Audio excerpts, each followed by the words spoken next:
Hello everyone, welcome to the PYQ series of 12th commerce mathematics, जहां पर हम लोग 12th कॉमर्स के मैथमेटिक्स के सारे बोर्ड में आए हुए पिछले साल के क्वेश्चंस को सॉल्व करते हैं और हम लोग चैप्टर बाय चैप्टर जा रहे हैं। आज के इस वीडियो में हम लोग स्टार्ट करेंगे हमारे मैथ्स 2 का chapter number 8 which is probability distribution.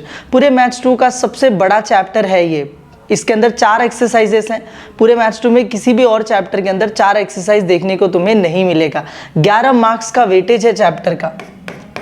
और ये जो वीडियो है इसके अंदर हम लोग 2022 से लेके 2025 तक के जितने भी पेपर्स हैं उनके क्वेश्चन सॉल्व करेंगे। और साथ ही साथ में ये वीडियो तुम्हारे लिए एक 1 शॉट लेक्चर का भी काम करेगा। अगर तुम्हें ये चैप्टर रिवाइज करना है तो भी ये वीडियो देखकर पूरा चैप्टर का रिवीजन हो जाएगा, क्योंकि एग्जाम के अंदर ऑलमोस्ट हर टॉपिक से क्वेश्चंस कभी ना कभी पूछे गए हैं। तो हम लोग हर टॉपिक का एक ना एक क्वेश्चन तो सॉल्व जरूर करेंगे। ठीक है, let us start with the video. इस चैप्टर के अंदर टोटल हमें 4 एक्सरसाइज देखने को मिलते हैं, 8.1, 8.2, 8.3 और 8.4। 8.1 के अंदर हम एक टॉपिक पढ़ते हैं which is standard probability. Standard probability is nothing but जो तुमने 10th स्टैंडर्ड में प्रोबेबिलिटी पढ़ी थी ना, वो वाला प्रोबेबिलिटी वो हम लोगों को पढ़ने मिलता है। 8.2 में है एक टॉपिक नॉर्मल डिस्ट्रीब्यूशन, 8.3 में है बाइनोमियल डिस्ट्रीब्यूशन और 8.4 में पॉइजन डिस्ट्रीब्यूशन। एग्जाम में इन सारे टॉपिक से क्वेश्चन पूछे जाते हैं। किससे क्या पूछा जाता है मैंने वहां पे देखो बाजू में लिख दिया है। स्टैंडर्ड प्रोबेबिलिटी से फाइंड के, ये सबसे इंपॉर्टेंट टॉपिक है हमारे पूरे चैप्टर के अंदर। बहुत सारे ऐसे क्वेश्चंस हैं जो सेम टॉपिक से आते हैं, फाइंड के फाइंड के फाइंड के। ठीक है, बहुत इंपॉर्टेंट है। साथ में स्टैंडर्ड प्रोबेबिलिटी से एक्सपेक्टेड वैल्यू और वेरिएंस का भी क्वेश्चन पूछा जाता है। ठीक है, कभी कभी ऐसे नॉर्मल डिस्ट्रीब्यूशन सिर्फ और सिर्फ ऑब्जेक्टिव्स में आता है। नॉर्मल डिस्ट्रीब्यूशन का कोई भी क्वेश्चन कभी भी 3 मार्क्स 4 मार्क्स सॉल्व करने के लिए नहीं आता है, सिर्फ और सिर्फ ऑब्जेक्टिव्स में पूछा जाता है। बाइनोमियल डिस्ट्रीब्यूशन जो है उसमें से फाइंड प्रोबेबिलिटी करके क्वेश्चन आता है और साथ में एक्सपेक्टेड वैल्यू वेरिएंस भी आता है कभी कभी। ठीक है, पॉइजन डिस्ट्रीब्यूशन जो है उसमें से भी सेम फाइंड प्रोबेबिलिटी के क्वेश्चंस आते हैं और एक्सपेक्टेड वैल्यू और वेरिएंस के क्वेश्चंस भी कभी कभी आते हैं। ठीक है, वैसे तो मैंने पूरा का पूरा जो वीडियो है उसमें क्वेश्चंस को पेपर बाय पेपर अरेंज करके रखा है कि पहले 2025 फरवरी के सारे पेपर, फिर जुलाई के, ऐसे अरेंज करके रखा है। लेकिन हम लोग इसको जब सॉल्व करेंगे ना तो बेटर ये होगा कि हम पेपर बाय पेपर नहीं जाके हम लोग टॉपिक वाइज इस सारे क्वेश्चंस को सॉल्व करें टॉपिक वाइज। क्यों? क्योंकि जैसे जैसे हम लोग एक एक टॉपिक पकड़ेंगे और उसके सारे क्वेश्चंस को सॉल्व करेंगे हमारे लिए वो टॉपिक क्रिस्टल क्लियर हो जाएगा। तो एक टॉपिक अच्छे से आ गया, फिर अगले टॉपिक पे, फिर अगले टॉपिक पे ज़्यादा बेटर हमें क्लैरिटी मिलेगी। ठीक है, so first let us start with standard probability. ऐसे लाइन से करते हैं, स्टैंडर्ड प्रोबेबिलिटी से स्टार्ट करते हैं। उसमें भी हमारा फर्स्ट टॉपिक क्या है? फाइंड के। तो हम लोग सारे फाइंड के वाले क्वेश्चंस को सॉल्व कर लेंगे। ठीक है, देखो जुलाई 2025 यहाँ से हमारा पेपर स्टार्ट होते हैं, लेकिन इसमें कोई के का क्वेश्चन नहीं है। मैं सीधे के वाले क्वेश्चंस पे चलता हूँ। ये भी नहीं है, ये भी नहीं है, ये देखो ये रहा। कौन से पेपर में आया? 4 मार्क्स के लिए पूछा गया है। कौन से पेपर के अंदर है ये? This is in July 2025 only. जुलाई 2025 में ही 4 मार्क्स के लिए हम लोगों को के का क्वेश्चन दिया गया है। ठीक है, वो भी एक्टिविटी में दिया है तो और ज़्यादा आसान है इसको सॉल्व करना। ठीक है, लेकिन रुको, मैं क्या बोल रहा हूँ, अगर मैं एक्टिविटी सीधे कराऊंगा ना तो शायद तुम्हें कुछ चीज़ें समझेंगी, कुछ चीज़ें नहीं समझेंगी। एक ना के का सॉल्व करने वाला क्वेश्चन पहले करते हैं, बाद में एक्टिविटी पे आते हैं, ज़्यादा अच्छे से समझ में आएगा तुम लोगों को। तो इसको छोड़ते हैं, दूसरे के क्वेश्चन पे चलते हैं। ठीक है, ये देखो ये रहा, वापस एक के का क्वेश्चन है, लेकिन अगेन एक्टिविटी दिया हुआ है तो इसको बाद में करते हैं पहले। हाँ, ये देखो ये रहा। मार्च 2024 में 4 मार्क्स के लिए पूछा है कौन सा क्वेश्चन? फाइंड के वाला क्वेश्चन। ठीक है, इसको सॉल्व करते ताकि तुम्हें क्लैरिटी मिले कि करना क्या होता है। स्टैंडर्ड प्रोबेबिलिटी फर्स्ट एक्सरसाइज का ही क्वेश्चन है ये। ठीक है, हम लोगों को देखो क्वेश्चन ऐसे आता है, एक टेबल दिया होगा, टेबल में ये जो प्रोबेबिलिटीज है ना इसके अंदर देखो तुम्हें ऐसे वैल्यूज देखने को मिलेंगे। हर जगह पे क्या देखने मिलेगा? के स्क्वायर, के देखने मिलेगा। और हमें बोलता है कि फाइंड करो, पहले तो के की वैल्यू निकालनी है और फिर कुछ और भी चीज़ें निकालने को दी हैं। तो जो और चीज़ें बाद में देखते हैं, पहले के निकालना सीखते हैं। करना क्या होगा तुम्हें, यहाँ पर तुम लिखोगे कंडीशन। कंडीशन क्या है कि वी नो, हम लोगों को पता है कि the summation of all probabilities is always equals to 1। कि अगर मैं सारी प्रोबेबिलिटीज को जोड़ दूं तो आंसर हमेशा कितना आता है? 1 आता है, ठीक है। ये प्रॉपर्टी होती है प्रोबेबिलिटी की। तो अगर मैं सारी प्रोबेबिलिटी को जोड़ूं तो आंसर 1 आएगा। अच्छा, सारी प्रोबेबिलिटी मतलब क्या, इस टेबल में कौन कौन सी प्रोबेबिलिटी दी गई है, तो इसमें दिया है P1, P2, P3, P4, P5, P6, P7। तो क्या मैं इसको ऐसे लिख सकता हूं कि मेरा P1, P2, P3, P4, P5, P6 और P7 सबको जोड़ के आंसर कितना आएगा 1, ठीक है। ऑल प्रोबेबिलिटीज का समेशन का आंसर 1 आ रहा है। अच्छा, इन सब की वैल्यूज हमें पता है, वो भी रख देते हैं। P1 की वैल्यू कितनी है, तो P1 की वैल्यू है k, तो लिख दिया k। ऐसे P2 की क्या है 2k, फिर उसके बाद 2k 3k k square, 2k 3k k square, फिर उसके बाद 2k square 7k square plus k, सबकी वैल्यूज मैंने डाल दिया और इक्वल टू में क्या आ जाएगा 1। अब ये बन गया एक इक्वेशन। जैसे ही इस इक्वेशन को सॉल्व करूंगा मुझे k की वैल्यू मिल जाएगी। तो यहाँ पर देखते हैं ज़रा। सबसे पहले ना देखो, जब मैं इसको ऐड करने जाऊंगा सबको, तो सबसे पहले स्क्वायर वाले टर्म्स लिखे जाते हैं। तो यहाँ पर मुझे दिख रहा है देखो, k square, 2k square, 7k square, सबको ऐड करूंगा 7 to 9, 9 और ये 1 10, तो मुझे मिला 10k स्क्वायर, ठीक है। अब k वाले टर्म्स को ऐड कर लेते हैं। तो k वाला देखो 1k, 2k 3k हो गया, ये 2 मिला दिया तो 5 हो गया, 8 हो गया, 9 हो गया, ठीक है। 9 हो गया टोटल, तो 9k। और इस साइड में कुछ भी और बचा क्या, नहीं, कुछ भी नहीं बचा। और उस साइड में क्या है 1 है। अच्छा, जो वहाँ पे 1 है उसको इस साइड लेकर आ जाओ ना, तो ये हो जाएगा 10k स्क्वायर प्लस 9k, वो +1 वहाँ पे था, यहाँ पर आगे हो गया -1 equals to 0। This is a quadratic equation. कैसे सॉल्व करेंगे, फैक्टराइजेशन से। तो फैक्टराइजेशन कैसे किया जाता है, फर्स्ट टर्म लेंगे कितना है 10, लास्ट टर्म लेंगे कितना है -1, दोनों को मल्टीप्लाई करेंगे। 10 इंटू -1 कितना होता है -10। 2 नंबर चाहिए मुझे, ऐड करने पर ऐड करने पर 9 आना चाहिए, ऐड या सब्ट्रैक्ट करने पर, और मल्टीप्लाई करने पर -10 आना चाहिए। फैक्टराइजेशन तुम्हें आता होगा, आना चाहिए तुम्हें फैक्टराइजेशन, तुम 12th स्टैंडर्ड में हो, ठीक है। तो चलो देखते हैं कौन कौन से 2 नंबर ऐसे जिनको मल्टीप्लाई करने पर 10 आता है। तो 1 10 क्या होता है 10 होता है, ठीक है। लेकिन क्या इन दोनों को ऐड या सब्ट्रैक्ट करके 9 आएगा क्या, हाँ, इन दोनों को सब्ट्रैक्ट करके 9 आ जाएगा। तो मुझे मिल गया, एक नंबर मेरा 1 आएगा, दूसरा नंबर क्या आएगा 10। लेकिन मुझे दोनों को मल्टीप्लाई करने पर -10 चाहिए, और यहाँ पर 1 10 तो +10 होगा। तो दोनों में से किसी एक नंबर पे मुझे क्या लगाना पड़ेगा, माइनस लगाना पड़ेगा। तो अगर मैं 10 पे माइनस लगा दूं ना, तो 1 10 10 और माइनस है तो -10, ये तो करेक्ट है।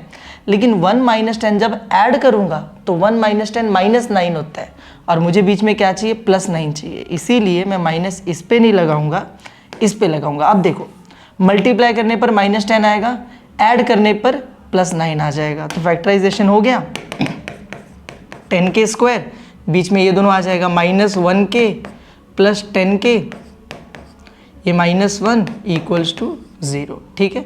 इन दोनों में से क्या कॉमन लूंगा, मैं k कॉमन ले लूंगा। तो यहाँ पे बचेगा 10 और k स्क्वायर में से एक k गया तो k बचा। यहाँ पे सिर्फ k ही लिखा हुआ था, वो भी बाहर चला गया तो कुछ नहीं बचा, यानी कि 1।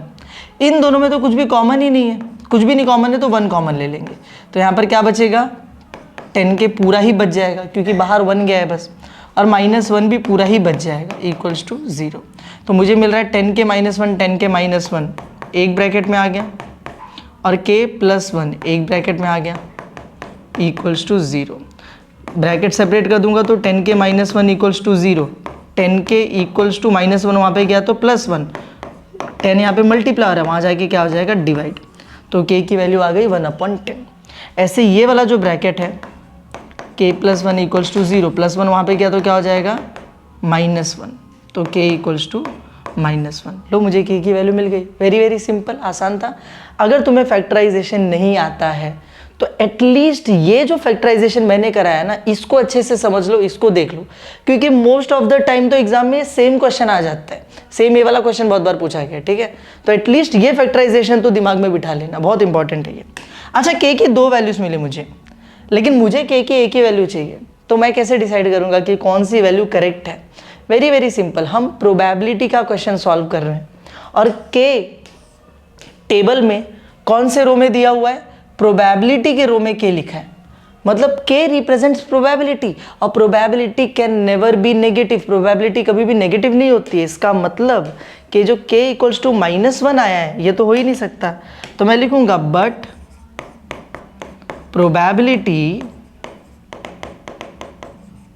Can not be negative, negative नहीं हो सकती, इसीलिए मेरी k की फाइनल वैल्यू क्या होगी 1/10। समझा तुम लोगों को? सिंपल हो गया k की वैल्यू। अब आगे क्या क्या निकालने बोला है, तो आगे मुझे बोला है ये देखो फाइंड k, फर्स्ट वाला हो गया। अब b में बोला है प्रोबेबिलिटी x लेस देन 3, ये मुझे सॉल्व करना है, तो इसको नेक्स्ट पेज पे चल के सॉल्व करता हूं मैं। Probability of x less then 3, इसका मतलब ये होता है कि जितनी भी ऐसी प्रोबेबिलिटीज है जहां पर x की वैल्यू 3 से लेस यानी 3 से छोटी है उनको ऐड कर दो। तो अगर मैं यहाँ पर टेबल में देखूं तो ये रहा 3 से छोटा कौन कौन सा वैल्यू है मेरे पास, 1 और 2 है, तो मैं यहाँ पर ऐड कर दूंगा P1 और P2। लो हो गया, लेस देन 3 मतलब 3 से छोटा, 3 से छोटा 1 2 ऐड कर दिया। 1 2 की वैल्यू कितनी है हमारे पास, k और 2k, तो यहाँ पर आ जाएगा k और 2k, दोनों को ऐड करेंगे तो कितना आ जाएगा 3k। अच्छा k की वैल्यू हम लोगों को मिल चुकी है ना कितनी, 1/10, तो 3 1 ज़ा 3/10, ये मेरे b का आंसर आ गया। वेरी सिंपल, आसान था। c निकालते हैं। c देखो क्या दिया हुआ है, प्रोबेबिलिटी x ग्रेटर देन 6, कि वो सारे प्रोबेबिलिटीज को ऐड कर दो जहां पर x की वैल्यू 6 से बड़ी है। 6 से बड़ी हमारे पास कौन कौन सी वैल्यू है, टेबल में चेक करो। टेबल में देखो ये रहा 6, इससे बड़ी वैल्यू एक ही हमारे पास 7k² प्लस k, तो मैं लिखता हूँ इससे बड़ी सिर्फ एक ही वैल्यू है p ऑफ 7, इसका वैल्यू ये है 7k² प्लस k, इसमें पुट कर दे k की जगह पे, k की जगह पे क्या आ जाएगा 1/10² प्लस 1/10, 7 एज इट इज रहेगा। 1 का स्क्वायर कितना होता है 1, 10 का स्क्वायर कितना होता है 100 प्लस 1/10, 7 1 ज़ा 7 अपॉन में 100, ये तो 1/10 एज इट इज रहेगा। ठीक है, अब इसमें क्या कर सकते हैं, कुछ भी है सॉल्व करने लायक, हाँ है ना। मुझे इन दोनों को अगर ऐड करना है तो मुझे ये चीज़ ध्यान रखनी पड़ेगी कि इन दोनों का बेस सेम होना चाहिए। अब यहाँ पे बेस में 100 है, यहाँ पे 10 है, तो मैं एक काम करता हूँ ना, यहाँ पर ऊपर नीचे 10 से मल्टीप्लाई कर देता हूँ, तो फ़ायदा क्या होगा, 7/100 एज इट इज़ रहेगा, 1 10 ज़ा 10, 10 10 ज़ा कितना हो जाएगा 100, बेस सेम हो गया, तो ऊपर आ जाएगा 7 + 10 और बेस दोनों का कॉमन यानी कि 100, आंसर आ गया 17/100, ये मेरा फाइनल आंसर है। समझा तुम लोगों को? बहुत आसान क्वेश्चंस आते हैं एग्जाम में ऐसे ही। ये था फाइंड के वाला क्वेश्चन। ठीक है, अब पीछे जो हमने एक्टिविटीज़ की थी ना वो हमें समझ में आएंगी, जो एक्टिविटीज़ दी हुई थी जो हमने छोड़ दिया। ठीक है, चलो किधर दिया था एक्टिविटी, यहाँ पे जुलाई 2025 में देखो ये रहा एक्टिविटी। अब इसको ज़्यादा अच्छे से समझ पाएंगे। तो यहाँ पर भी सेम टेबल बनाकर दिया है और पहला क्या बोला, फाइंड के। तो के निकालने के लिए summation of all probabilities equals to 1 डाला उसने। ठीक है, उसने फिर P0, P1, P2, P3, P4, उसको देखो वहाँ पे कितनी प्रोबेबिलिटीज थी, 0 से लेके 4 तक की, सबको यहाँ पर ऐड किया, इक्वल्स टू 1 लिखा। ठीक है, वैल्यू सबकी पुट किया नीचे से 0.1 के ब्ला ब्ला। ठीक है, उसको सॉल्व किया, यहाँ तक वो पहुँचा था, ये हमसे पूछा है। ये तो बहुत सिंपल है ना। ये लास्ट स्टेप था जहाँ पे उसने हमें छोड़ दिया और हमें वैल्यू निकालने बोला। तो अगर मुझे इसमें से k की वैल्यू चाहिए तो 6 यहाँ मल्टीप्लाई हो रहा है, 6 को उधर भेज दूंगा, उधर भेज दूंगा तो 6 वहाँ जाके क्या हो जाएगा, डिवाइड हो जाएगा। अब बस मुझे इन दोनों को डिवाइड करके आंसर निकालना है। बहुत सारे बच्चे इधर ही डर जाएंगे क्योंकि यहाँ पे पॉइंट दी है। कभी भी पॉइंट का कैलकुलेशन आए डिवीजन में तो सबसे बेस्ट केस तुम्हारे लिए ये होगा ना कि तुम पॉइंट को वहाँ से हटा दो, हटाने की कोशिश करो। कैसे हटाओगे, पॉइंट के बाद कितना डिजिट है, 1 डिजिट है। कभी भी पॉइंट के बाद 1 डिजिट अगर दिखे तो मल्टीप्लाई कर देने का 10 से। अच्छा ऊपर क्या, तो नीचे भी करना पड़ेगा। तो क्या हो जाएगा, ऊपर 10 क्या करेगा, जो पॉइंट के बाद 1 डिजिट है पॉइंट हटा देगा, तो ऊपर 0.9 × 10 करेंगे तो सिर्फ 9 आ जाएगा और नीचे 6 10 ज़ा कितना हो जाएगा 60। अब करो कैंसिल आउट, तो दोनों 3 से कटेंगे, 3 3 ज़ा 3 20 ज़ा, तो k की वैल्यू आ गई 3/20। लो मिल गया मुझे k की वैल्यू। मैं पे k की वैल्यू लिख दूंगा 3/20। तुम बोलोगे सर पॉइंट में लिखेंगे क्या? पॉइंट में लिखना, पॉइंट में लिखो, तुम्हारी मर्जी, दोनों चलेगा, ये भी चलेगा, पॉइंट में लिखना है तो भी लिख सकते हो, गंदा लगेगा लेकिन पॉइंट में ज़्यादा बेटर है। अभी नीचे देखो क्या है, इसने देखो पॉइंट में लिखा है आंसर, तो एक काम करते हैं, अभी पॉइंट में लिख देते हैं, लेकिन गंदा आंसर आएगा। अरे अरे अरे, वो किधर चला गया? के की वैल्यू हमने लिखी थी, हाँ देखो ये रहा, अरे पीछे चला गया, चलो कोई दिक्कत नहीं है। तो इसकी वैल्यू आई थी 3/20। इसको डिवाइड करके तुम लिखना चाहते हो तो देखो 3 को डिवाइड करना है 20 से, 20 के टेबल में 3 आता है? नहीं, पॉइंट ले लेंगे। 20 के टेबल में 30 आता है क्या? नहीं, लेकिन 30 से छोटा नंबर आता है। 20 1 जा 20, बचा कितना? 10। अब पॉइंट लगा था क्योंकि ऑलरेडी, इसलिए यहाँ पे क्या आ जाएगा? 0। 20 के टेबल में 100 आता है, हाँ, 25 जा 100, तो 0 0 0, 0.15 हमारा आंसर है।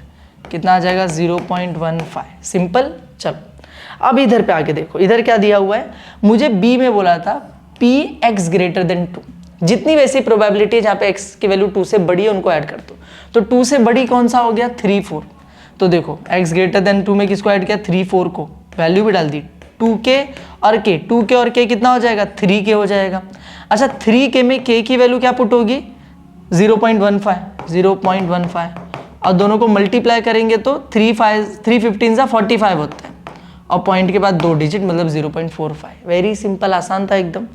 अब यहाँ पर देखो बोला है प्रोबेबिलिटी x, ये भी इसको बहुत ध्यान से समझना, ठीक है? क्या लिखा हुआ है, बोलता है कि जो x की वैल्यू है वो होनी चाहिए ग्रेटर देन 1, मतलब 1 से बड़ी वैल्यू होनी चाहिए, लेकिन x की वैल्यू छोटी या फिर इक्वल होनी चाहिए 4 के।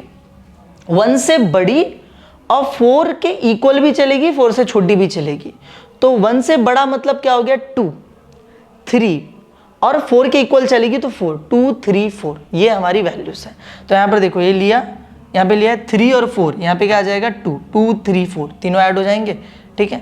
अच्छा x इक्वल्स टू 2 क्या था? वैल्यू क्या था? देखो प्रोबेबिलिटी ऑफ 2k था, तो यहाँ पर कितना आ जाएगा? 2k, और p3 ऑलरेडी दिया हुआ है, p4 ऑलरेडी दिया है, दोनों को सबको ऐड कर दोगे तो 2k 4k और ये 5k, आंसर ऑलरेडी दिया हुआ है, तुम्हें कुछ करने की जरूरत नहीं है। यहाँ पे 2k आ गया, समझा तुम लोगों को? ये बार बार पीछे चला जा रहा है, लेकिन मैं आंसर वापस लिखा दे रहा हूँ। 3/20 काटेंगे 0.15, यहाँ पर 3k मतलब 3 इंटू 0.15 मतलब 0.45। यहाँ पर हमने देखा ये 2k, ये p2 आएगा, p2 की वैल्यू 2k, सबको ऐड करके ऑलरेडी आंसर दिया हुआ है, समझे? 4 मार्क्स का क्वेश्चन है, इतना चिंदी। और देखते के वाला, देखो दोबारा से के का क्वेश्चन दिया है, कौन किस में दिया हुआ है? ये जुलाई 2024 में पूछा हुआ है। क्या दिया है के में? देखो, अरे ये तो सेम टू सेम क्वेश्चन है जो हमने अभी भी किया, देखो। तो ये सब कुछ है, बोला फाइंड के फाइंड करने के लिए समेशन ऑफ ऑल प्रोबेबिलिटीज 1 आता है, सबकी वैल्यू डाली 1 आता है, सीधे के का वैल्यू पूछा, हमें खुद से सॉल्व करके निकालना पड़ेगा के का वैल्यू। तो इस पूरे को मैं सॉल्व करता हूँ, कैसे सॉल्व करूँगा? देखो k 2k 2k 2k 2 2 4 5 6 6k 0.1 plus 6k equals to 1, 0.1 उधर भेजूंगा, 6k equals to 1 minus 0.1, 6k equals to, इन दोनों को माइनस करोगे कितना आ जाएगा? 0.9, k equals to 0.9 divide by 6। अभी हमने पीछे सॉल्व किया था सेम क्वेश्चन, कितना आया था? 3/20 0.15, ठीक है? तो यहाँ पे मैं लिख देता हूँ 3/20 0.15, समझे? Very easy.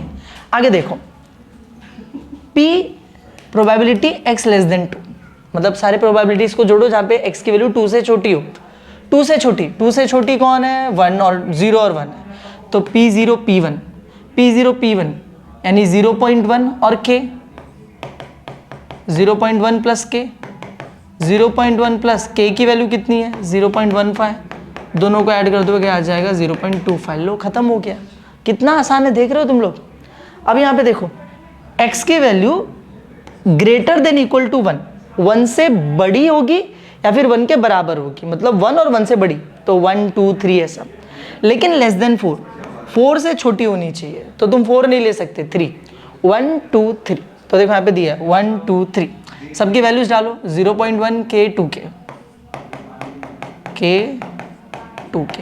तो 0.1 तो एज इट इज रहेगा, ये k और 2k कितना हो जाएगा? 3k, 0.1 एज इट इज रहेगा 3, k की वैल्यू कितनी है? 0.15, ठीक है? तो 0.1 एज इट इज रहेगा, इन दोनों को मल्टीप्लाई करोगे तो कितना आएगा 0.45, दोनों को ऐड कर दो 0.55, सिंपल इजी एकदम, ठीक है। आगे देखो f(2) पूछा है, ये कुछ अलग दिया हुआ है, f(2), p(2) नहीं पूछा, f(2) पूछा है, ये कुछ अलग है, पिछले क्वेश्चंस में नहीं था। मैं तुम्हें समझाता हूं f का मतलब क्या होता है। Capital F denotes CDF, CDF मतलब क्यूम्यूलेटिव डेंसिटी फंक्शन, या फिर बोलोगे क्यूम्यूलेटिव डिस्ट्रीब्यूटिव फंक्शन, ठीक है। CDF cumulative density function, cumulative distributive function. मतलब क्या होता है कि जो भी कैपिटल F के अंदर नंबर दिया है, तुम सारे प्रोबेबिलिटीज को जोड़ना चालू करो, उस नंबर तक जोड़ दो बस, उसके आगे मत जोड़ना, ठीक है। क्या बोला मैंने, जो भी प्रोबेबिलिटीज तुम्हें दी हुई हैं उनको जोड़ना चालू करो, लेकिन सिर्फ उस नंबर तक जोड़ना, उसके आगे मत जोड़ना। इसका मतलब कैपिटल F(2) का मतलब ऐसा हुआ कि मुझे सारे P जोड़ना चालू करने, लेकिन कहाँ तक, 2 तक बस। तो 0 1 2, P0 P1 और P2, उसके आगे नहीं जोड़ूंगा। समझा तुम लोगों को क्या बोला मैंने, ठीक है। या फिर उससे बेटर अगर मैं तुम लोगों को बताऊं, अगर तरीके से बताऊं, तो probability x less than equals to, यहाँ पे जो भी नंबर दिया वो लिख देने का, ये होता है, ठीक है। प्रोबेबिलिटी लिखने का x less than equals to जो भी f के अंदर नंबर दिया वो लिख देने का। तो अब देखो इसका मतलब तुम्हें साफ समझ में ही आ रहा है कि x की वैल्यू 2 या 2 से छोटी होगी, तो 0 1 2, P0 P1 और P2, तीनों को जोड़ना है बस। तो देखो f(2) probability of x less than equals to 2, बस इसको ऐसे लिखने का और फिर सॉल्व कर देने का, वेरी सिंपल। ऐसे और भी क्वेश्चन है हमारे पास f वाले, तो ध्यान रखना, f को बस ऐसे लिखो और फिर वो सिंपल बन जाता है, नॉर्मल बन जाता है ऐसा। तो x की वैल्यू 0 1 2 हो गया, 0 1 2 मतलब ये तीनों, 0.1 k 2k, ये हम लोग ने अभी अभी किया था ना, 0 1 2 नहीं, अलग था वो, ठीक है। 0.1 k 2k ऐड करो, कितना हो जाएगा, ये मतलब हम लोग ने गलत किया, ओके ओके ओके ओके, ये वाला हमने गलत सॉल्व किया है, ये सी वाला, इसको वापस करेंगे, इसको फिलहाल सॉल्व, ऊपर वाला नीचे आएगा, देखो 0.1 k 2k 3k हो जाएगा, तो 0.1 3 k की वैल्यू 0.15, 0.1 0.45 ऐड करोगे तो कितना हो जाएगा 0.55, ये हो गया सॉल्व, ठीक है। ये गड़बड़ क्या हुआ, P1 P2 P3 दिया था और हमने 0 1 2 का वैल्यू पुट कर दिया, हमने मतलब मैंने, ठीक है। चलो डालते हैं यहाँ पर, ये तीनों डालना है, k 2k 2k, अच्छा हुआ पकड़ लिया हमने, 5k, तो 5 0.15 मल्टीप्लाई करो ना, 5 15 से कितना 75, 0.75 आंसर है। समझा तुम लोगों को, एकदम आसान है क्वेश्चन, ठीक है। चलो आगे बढ़ते हैं, के वाले हर साल आते हैं, देखते चलो अभी आगे। देखो फिर से आ गया के का क्वेश्चन, मार्च 2023 में पूछा हुआ है, अगेन 4 मार्क्स के लिए के का क्वेश्चन। अरे यार ये तो सेम क्वेश्चन है, सेम है जो हमने अभी अभी सॉल्व किया था, देखो ना, k 2k 3k 7k square plus के, याद है k की वैल्यू कितनी आ जाएगी इसमें 1/10, और उसके हिसाब से तुम लोग आगे सॉल्व कर सकते हो, खुद से कर लोगे ये। चलो खुद से मतलब क्या, करवा ही दिया है, वही है। आगे देखो,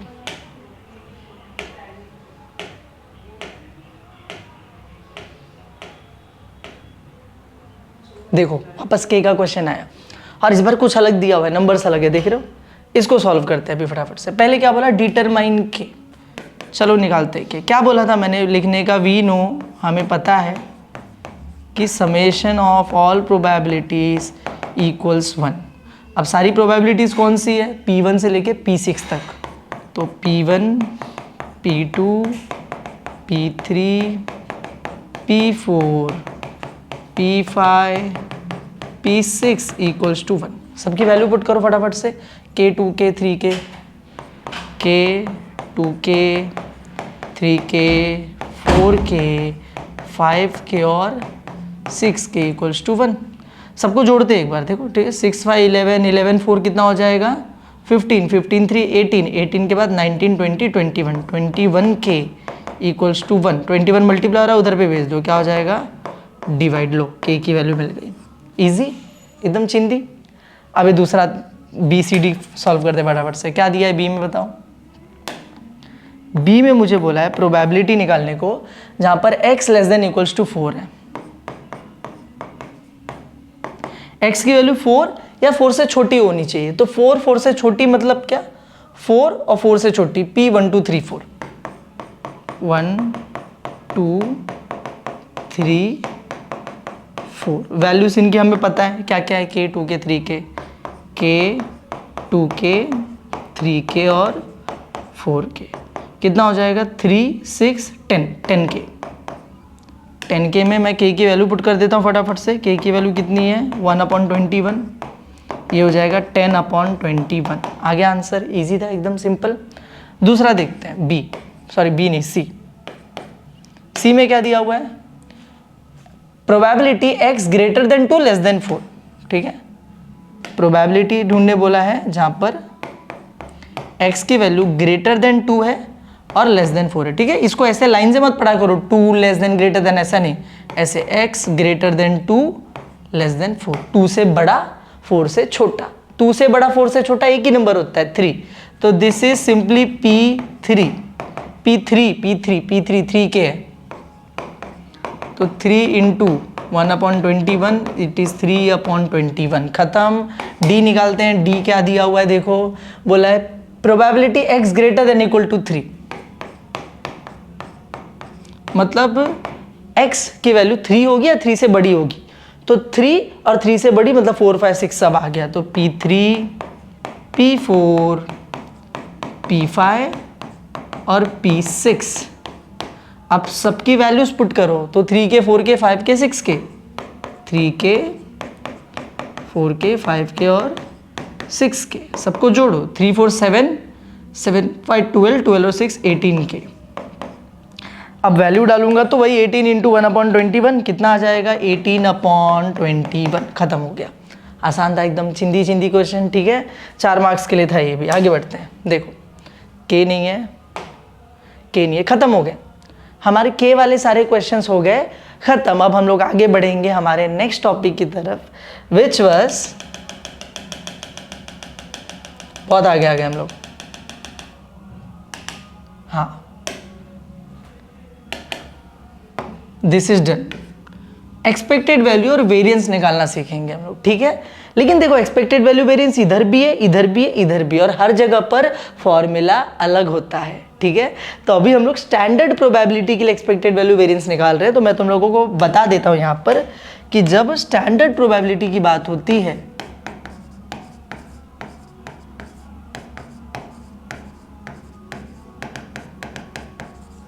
उस केस में एक्सपेक्टेड वैल्यू का फॉर्मूला होता है समेशन xi pi, और वेरिएंस का फॉर्मूला होता है समेशन xi का square pi minus summation xi pi का होल स्क्वायर। ठीक है, ये हमारे पास फॉर्मूले हैं दो जो तुम्हें याद रखने हैं। स्टैंडर्ड प्रोबेबिलिटी के अंदर ये यूज होता है। ठीक है, और कुछ चीजें मैं तुम लोग को यहाँ पे बता देता हूँ कि एक्सपेक्टेड वैल्यू जो है ना, उसी को मीन भी बोला जाता है, उसी को एवरेज भी बोला जाता है। ठीक है, ये सारी सेम चीजें। तो तुम्हें क्वेश्चन में हो सकता है कि कभी कभी वो एक्सपेक्टेड वैल्यू निकालने की जगह मीन निकालने के लिए बोले, एवरेज निकालने के लिए बोले, लेकिन मतलब सबका एक ही है कि निकालना क्या है, एक्सपेक्टेड वैल्यू निकालना है। समझा?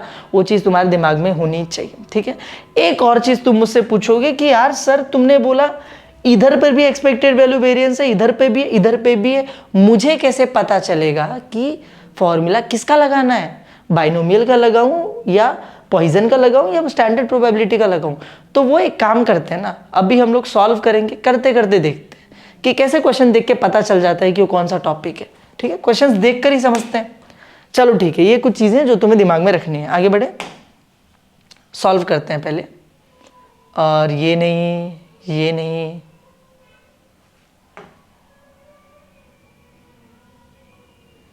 ये भी नहीं, ये भी नहीं, ये भी नहीं, ये भी नहीं।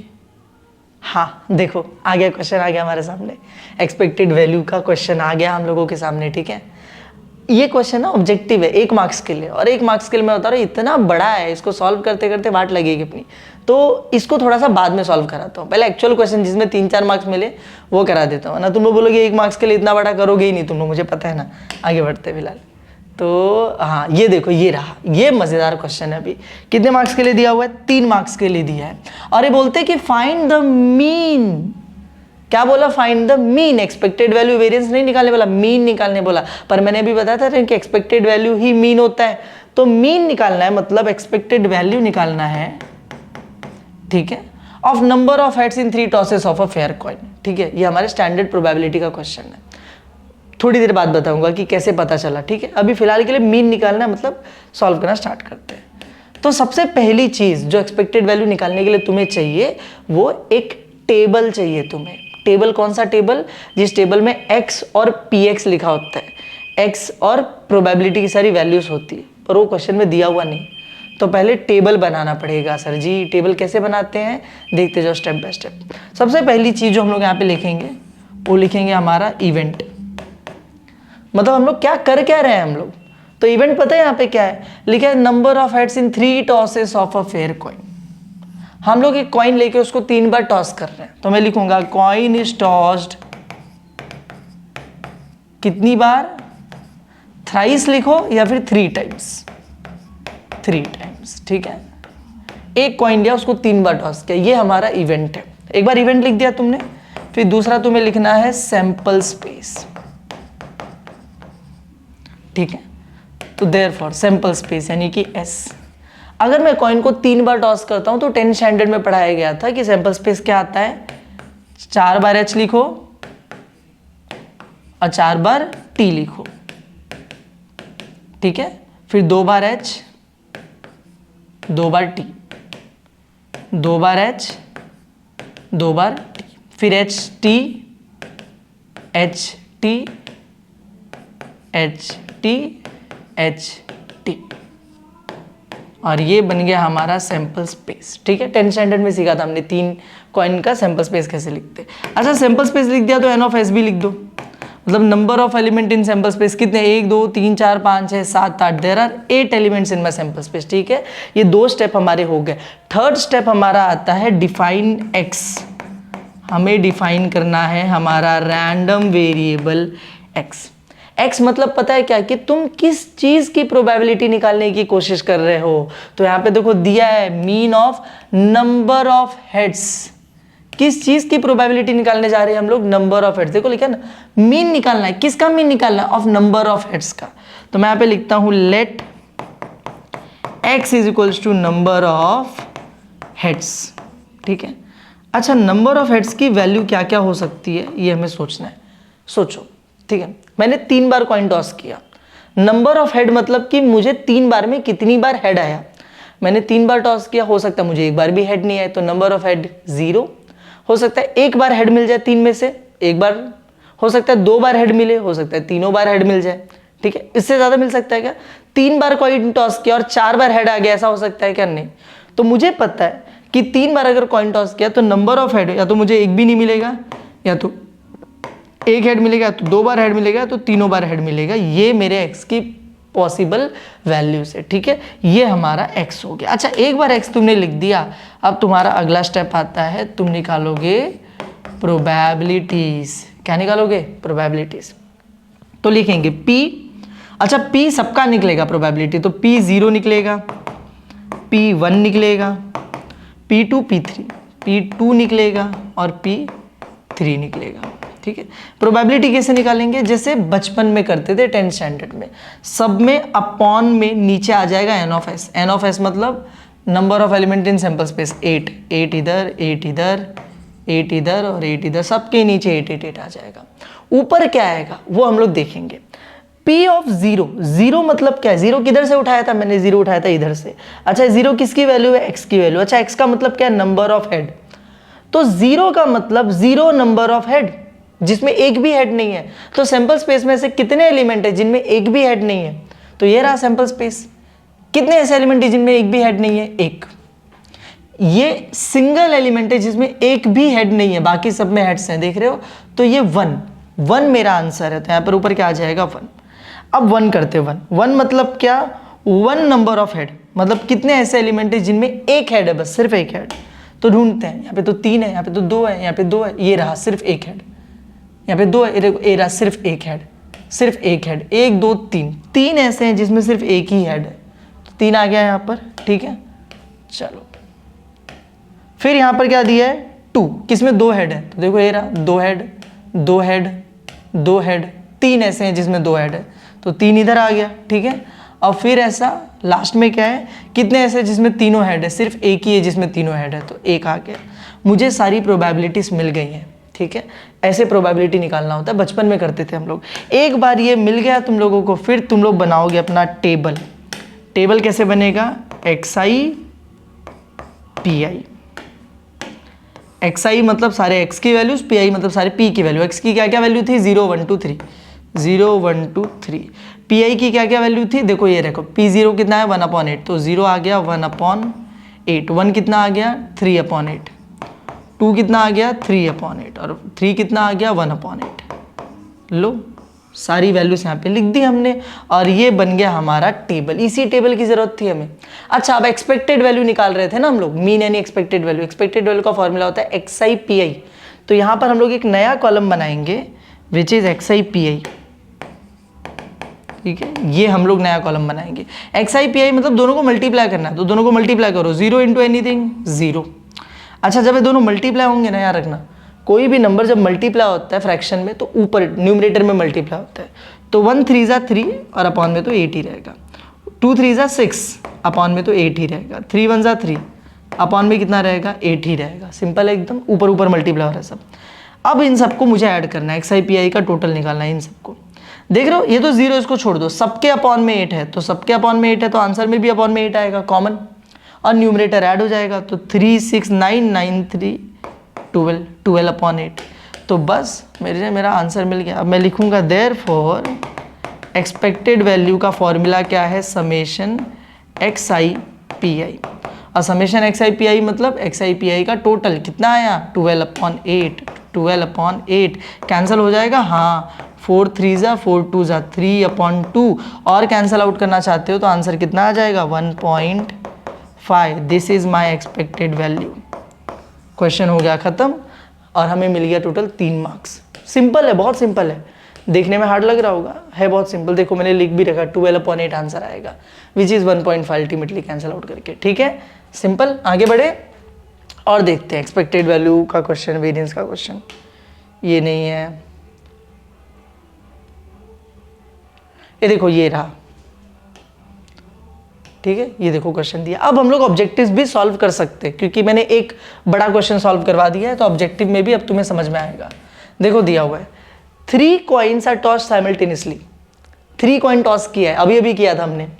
x is the number of heads. x किसको डिनोट कर रहा है, नंबर ऑफ हेड्स को। The expected value of x is, expected value कितनी आएगी 1.5 आएगी। देखो हमने अभी अभी तो सॉल्व किया था ना, अभी पीछे देखो क्वेश्चन क्या दिया था हमने जो सॉल्व किया वहां पे, देखो number of heads 3 tosses of a coin, और हम एक्सपेक्टेड वैल्यू निकाल रहे थे। ये जो क्वेश्चन अभी आया है यहाँ पर देखो, number of heads 3 tosses of a coin, और एक्सपेक्टेड वैल्यू x कितनी आएगी 1.5 आएगी। अभी भी तो किए थे, समझे। अच्छा तुम लोग अब एक चीज मुझसे बोलोगे कि सर इतना बड़ा वहां पे हमने सॉल्व किया 3 मार्क्स के लिए, ठीक है समझ में आया 3 मार्क्स के लिए, ये तो 1 मार्क्स का क्वेश्चन है, एग्जाम में आएगा तो सिर्फ यही आएगा। अब इसके लिए इतना बड़ा सॉल्व करते बैठेंगे, तो मैं तुम लोग को एक चीज बता रहा हूँ, सारे के सारे ऑब्जेक्टिव्स प्रोबेबिलिटी के जो हैं 99% केसेस में तुम्हारे टेक्स्ट बुक में जो मिसलेनियस है वहां पे से आते हैं, सीधे सीधे मिसलेनियस से उठा के यहाँ पर दे देते हैं।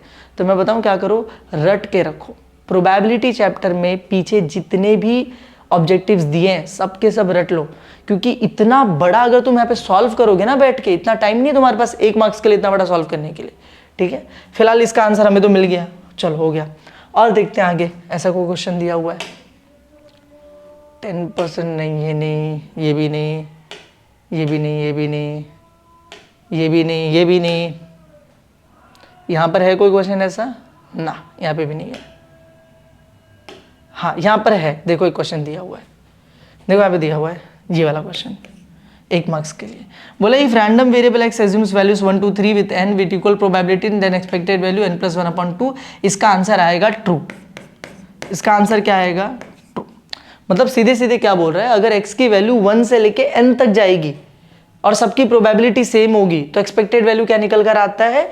n + 1/2 ही आता है। थियरी है, ठीक है, ये एक फॉर्मूला है जिसको तुम्हें रटना है। ये भी पीछे वहीं से दिया, मिसलेनियस से दिया हुआ है, ठीक है। इसका आंसर ट्रू आएगा, याद करके रख लो, ट्रू ही आएगा इसका आंसर, ठीक है। चलो और क्या दिया हुआ है ये देखो, ये रहा एक और क्वेश्चन आ गया हम लोगों को। Find the expected value and variance of x using the following PMF. इसमें अच्छी चीज क्या है मालूम है, टेबल पहले से दिया हुआ है, लेकिन इस बार एक्सपेक्टेड वैल्यू के साथ साथ हमें वेरिएंस भी निकालना है, ठीक है, जो कि अच्छी बात है, टेबल बनाने से तो बेटर ही है। चलो लिखते हैं, एक्स दिया है, एक्स आई लिखो तुम, पी एक्स की जगह तुम क्या लिखोगे? पी आई लिखोगे। क्या क्या वैल्यू है एक्स की? -2 से लेके 2 तक, -2 -1 0 1 2। पी आई क्या है? 0.2 0.3 0.1 0.15 0.25, ठीक है। मुझे निकालना है एक्सपेक्टेड वैल्यू और वेरिएंस। एक्सपेक्टेड वैल्यू बहुत सिंपल है, उसके लिए एक नया कॉलम बनाएंगे। अभी अभी हमने जैसा किया था, एक्स आई पी आई दोनों को मल्टीप्लाई करेंगे।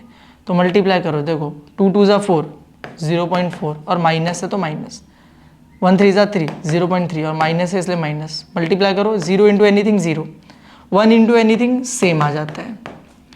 2 इंटू 25 50 तो 0.50, सिंपल हो गया। इन सबको भी ऐड करना है। ऐड कैसे करूंगा? तुम लोग बोलोगे पॉइंट के बाद 2 डिजिट है, पॉइंट के बाद 2 डिजिट है, यहाँ पे 1 1 है, तो 1 1 है तो 1 1 खुद लगा लो ना, 0 लगा लो। पॉइंट के बाद अगर 1 डिजिट है, तुम्हें 2 चाहिए, तो तुम लास्ट में क्या लिख सकते हो? 0। अब ऐड करो तो 0 0 5 0 5 आ जाएगा।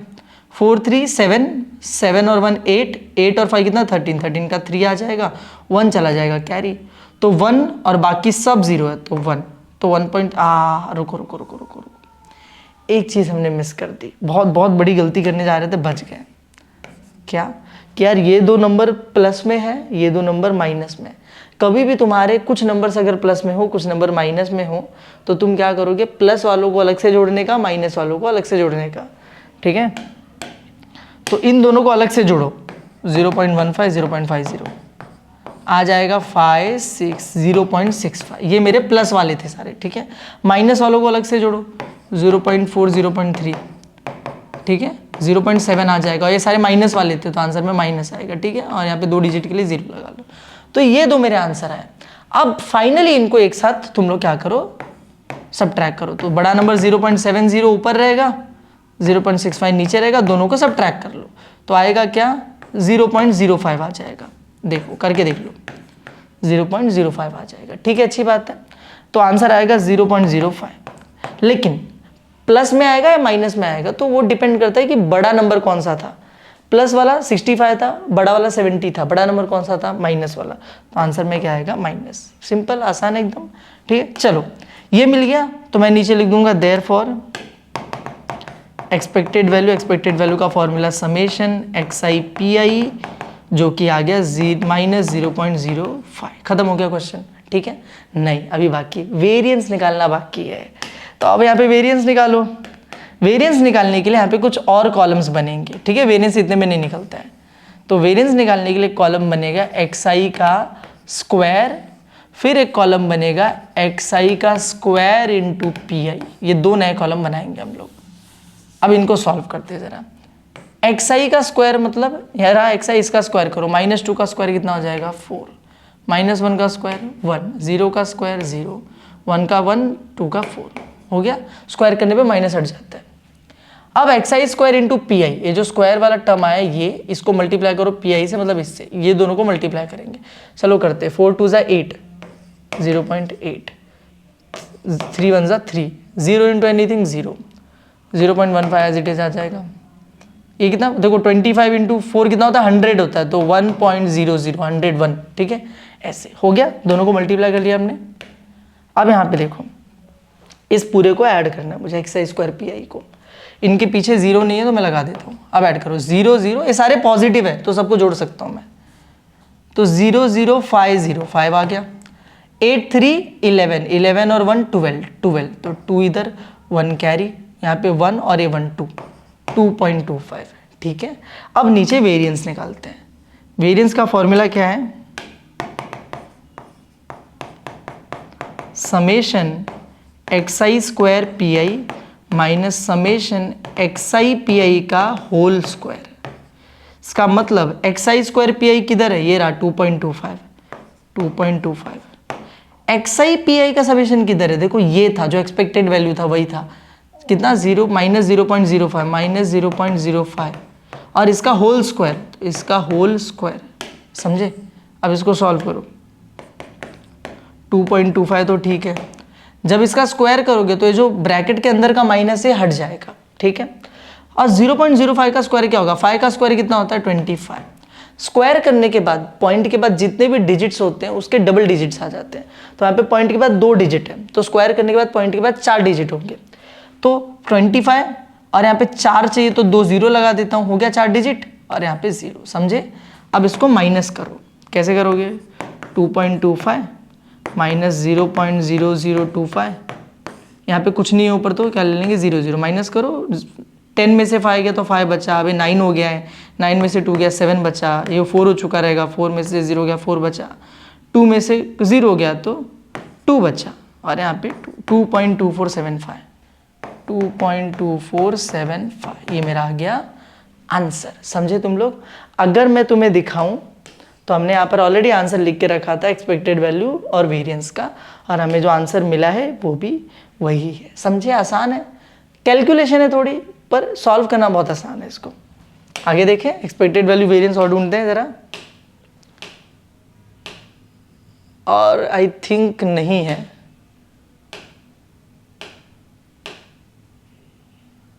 हाँ नहीं दिया हुआ है, और नहीं, और क्वेश्चंस नहीं है हमारे पास, ठीक है। पीछे कुछ छोड़े थे हमने क्वेश्चंस, वो देख लेते, कुछ एक्टिविटी छोड़ दिया था हमने ना,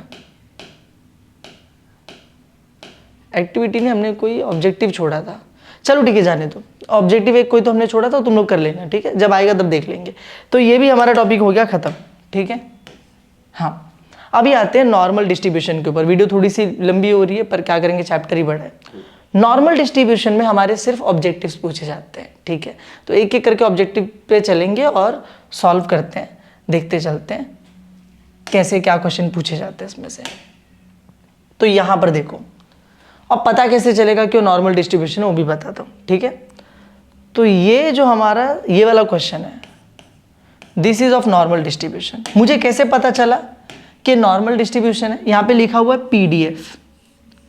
पीडीएफ सिर्फ और सिर्फ नॉर्मल डिस्ट्रीब्यूशन में ही लिखकर आता है, और किसी डिस्ट्रीब्यूशन में तुम्हें पीडीएफ लिखा हुआ नहीं दिखेगा, ठीक है। तो यहाँ पे दिया क्या हुआ है, बोला है fx is equals to x square upon में 3 फॉर दिस, कुछ तो वैल्यू गिवन है मुझे, और 0 अदरवाइज। अब मुझे बोला है कैपिटल f ऑफ 1 फाइंड करने के लिए। कैपिटल f का मतलब मैंने तुम्हें सिखाया था अभी थोड़े टाइम पहले, इसका मतलब होता है CDF, क्यूम्युलेटिव डेंसिटी फंक्शन, ठीक है। तो वो तो स्टैंडर्ड प्रोबेबिलिटी थी, तो उसमें मैंने बताया कि कैसे किया जाता है, कि जैसे अगर मान लो f ऑफ 2 दिया है तो px less than equals to, यहाँ पे 2 लिख दो और ऐसे सॉल्व कर दो, फिर px की वैल्यू 2 से छोटी लेके सब ऐड कर दो, आंसर आ जाएगा। वो वहाँ पे स्टैंडर्ड प्रोबेबिलिटी में होता था, पर ये नॉर्मल डिस्ट्रीब्यूशन है। तो यहाँ पर क्या किया जाता है मालूम है, यहाँ पे इंटीग्रेशन होता है। तो यहाँ पर अगर f ऑफ 1 फाइंड आउट करने बोला है मुझे, f ऑफ 1, तो f ऑफ 1 का मतलब होता है मैं इंटीग्रेशन करूँगा f ऑफ x dx का, और ये इंटीग्रेशन स्टार्ट कहाँ से होगा, मुझे कैपिटल F1 निकालना है ना, तो मेरा लोअर लिमिट 1 होगा, ठीक है। जो भी मेरे को क्यूमुलेटिव फंक्शन में चाहिए मेरा लोअर लिमिट वही होगा। तो अपर लिमिट क्या होगा मेरा, सॉरी गलत बोल रहा हूँ, अपर लिमिट वो होगा जो मुझे यहाँ पे दिया हुआ है। अरे यार शिट,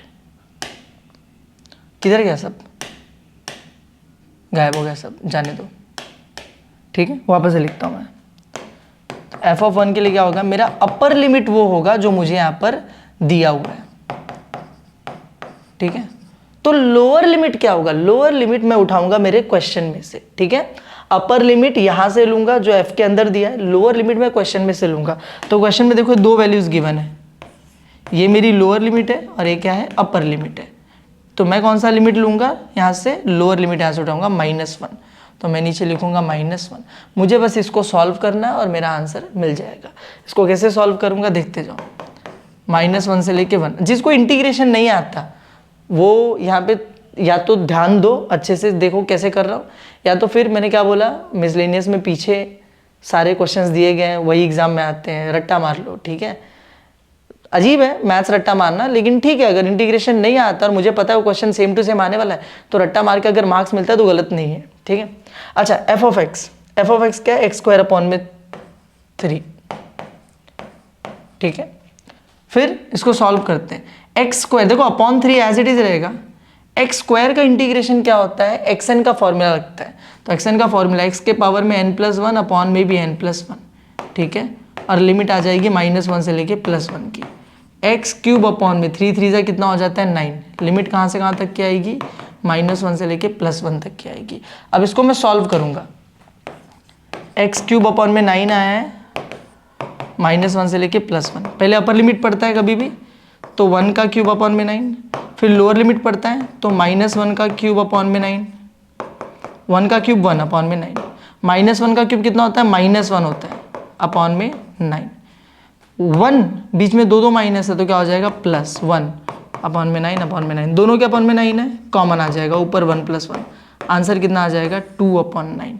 तो अगर मैं पीछे चल के देखूं तो मेरा आंसर क्या है, ये रहा 2/9। समझे, आंसर इज डी, 2/9 इसका, ठीक है। ऐसे किया जाता है। अगर पीडीएफ दिया है, मतलब नॉर्मल डिस्ट्रीब्यूशन का क्वेश्चन है और कैपिटल एफ यानी सीडीएफ निकालने बोला है, तो ऐसे सॉल्व किया जाता है, ठीक है।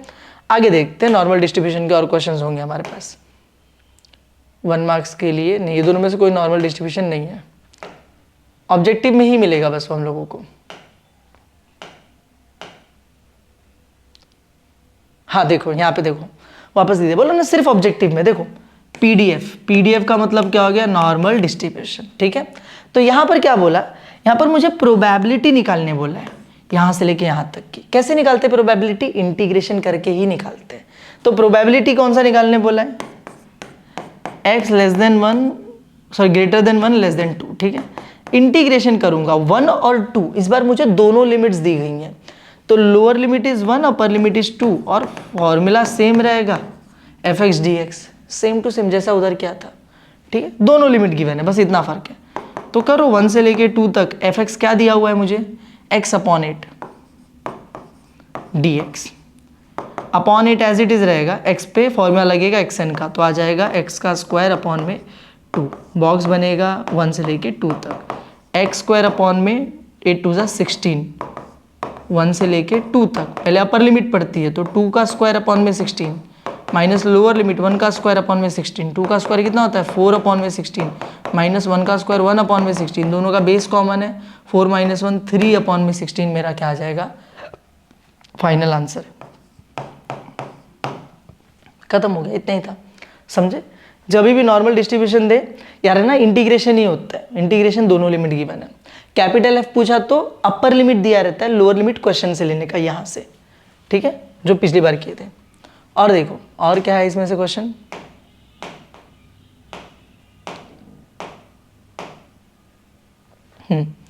यहाँ पर नहीं, कुछ भी नहीं दिया हुआ है यहाँ पे से, हाँ नहीं है यहाँ पे। और देखो आगे देखते हैं, यहाँ पर भी नहीं है क्वेश्चन उसमें से।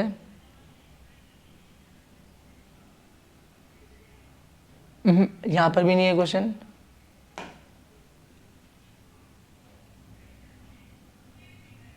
ये देखो यहाँ पे दिया हुआ है, वापस से क्या बोला था, क्या क्या देखने का, पीडीएफ नॉर्मल डिस्ट्रीब्यूशन का क्वेश्चन है, ठीक है। क्या निकालने बोला है इस बार के का क्वेश्चन दिया हुआ है। जैसे स्टैंडर्ड प्रोबेबिलिटी में हमने के क्वेश्चंस किए थे ना, वैसे ही यहाँ पर भी के होता है। तो मुझे बोला है कि f of x is equals to k x है। एफ ऑफ एक्स मुझे दिया हुआ है क्या, के एक्स, और मुझे बोलता है फाइंड के, कि मुझे के क्या करना है, अभी फाइंड आउट करना है। कैसे किया जाता है सर जी, बहुत सिंपल है, इंटीग्रेशन ही करने का यहाँ पर भी, integration F of x D x. लेकिन लिमिट क्या लगाऊंगा, तो लिमिट इस बार देखो यहाँ पे तो कहीं नहीं दिया है, क्वेश्चन में जो लिमिट है वही यूज करने का, 0 से लेके 2 तक का, 0 से लेके 2 तक का। तो जब मैं इंटीग्रेशन करूंगा, जो मेरे फंक्शन की लिमिट है वो पूरा लेकर, तो आंसर कितना आता है, 1 आता है। जैसे हमने k निकालने के लिए हम लोग क्या करते थे स्टैंडर्ड में, सारे प्रोबेबिलिटीज को जोड़ के 1 लिखते थे, वैसे यहाँ पे प्रोबेबिलिटी का इंटीग्रेशन 1 होता है, f ऑफ x का इंटीग्रेशन इज 1। और लिमिट कहाँ से लेंगे, क्वेश्चन में से ही लेंगे। तो अब चलो इसको सॉल्व करते, तो 0 से लेके 2 तक f ऑफ x क्या है मेरा, kx है, तो kx dx equals to 1। kx का इंटीग्रेशन करने जाओगे तो k कॉन्स्टेंट है, एज इट इज रहेगा, x का इंटीग्रेशन इज x स्क्वायर अपॉन में 2, ठीक है, डबा बनेगा 0 से लेके 2 तक equal to 1। Upper limit put करोगे 2 का स्क्वायर अपॉन में 2, लोअर लिमिट पुट करोगे 0 है ना, 0 का स्क्वायर अपॉन में 2 इक्वल्स टू 1। ये कितना हो जाएगा 4k अपॉन में 2, 4k अपॉन में 2, ये तो 0 पूरा 0 हो जाएगा इक्वल्स टू 1, एक कटा 2 आ गया, 2k इक्वल्स टू 1, 2 को उधर भेज दो, डिवाइड हो जाएगा k इक्वल्स टू 1 अपॉन 2। समझा तुम लोगों को, इजी था, 2 को उधर भेजा, k इक्वल्स टू 1 अपॉन 2 आ गया, 1 अपॉन 2 हमारा आंसर है। इजी, सारे नॉर्मल वाले में इंटीग्रेशन नहीं करना होता है, बस अलग अलग तरीके से। चलो तो ये तो नहीं है, और बस खत्म, we are done with normal distribution के क्वेश्चंस। हम लोग नेक्स्ट टॉपिक पे चलते हैं अभी, ठीक है। अब बड़े बड़े टॉपिक्स आ रहे हैं हमारे पास, तो ये भी डन। अगला क्या है हमारे पास, बाइनोमियल डिस्ट्रीब्यूशन। और बाइनोमियल डिस्ट्रीब्यूशन में वो हमें बोलता है फाइंड प्रोबेबिलिटी फाइंड करने के लिए। लेकिन तुम फिर से मुझसे सवाल पूछोगे कि पॉइजन डिस्ट्रीब्यूशन में भी तो फाइंड प्रोबेबिलिटी बोला है, पता कैसे चलेगा कि पॉइजन करना है या फिर बाइनोमियल करना है। करते करते देखते हैं, ठीक है, जब पहले बाइनोमियल डिस्ट्रीब्यूशन पे आते हैं, देखते हैं, ठीक है। चलो, नहीं तो मैं अभी बता देता हूँ यार, तुम लोग बाद में कंफ्यूज हो जाओगे प्रोबेबिलिटी वाले केस में। देखो पॉइजन के केस में ना ऑलरेडी वो मेंशन कर देते हैं क्वेश्चन के अंदर, ऑलरेडी मेंशन कर देते हैं, या तो सीधे सीधे पॉइजन लिख के दे देंगे, कुछ कीवर्ड्स हैं। जैसे नॉर्मल डिस्ट्रीब्यूशन में देखो कीवर्ड था क्या, पीडीएफ, ये कीवर्ड से पता चलता था। वैसे पॉइजन डिस्ट्रीब्यूशन के अंदर पॉइजन लिख के देंगे, नहीं तो एम लिख कर देंगे, नहीं तो एवरेज लिख कर दे देंगे, नहीं तो, ठीक है, ये कुछ वर्ड्स है ना, अगर ये चीज़ें तुम्हें दिखाई दे रही हैं तो it is definitely Poisson distribution का क्वेश्चन। अगर इनमें से वर्ड कोई नहीं दिख रहा है और फाइंड प्रोबेबिलिटी बोला है तो डेफिनेटली वो एक बाइनोमियल डिस्ट्रीब्यूशन का क्वेश्चन है। समझा मैंने क्या बोला, फाइंड प्रोबेबिलिटी बोला और इन वर्ड्स का यूज़ किया तो पॉइजन डिस्ट्रीब्यूशन है। अगर फाइंड प्रोबेबिलिटी बोला, इनका यूज़ नहीं किया तो बाइनोमियल डिस्ट्रीब्यूशन है, ठीक है। चलो आ जाओ यहाँ पर करते हैं बाइनोमियल वाले क्वेश्चन।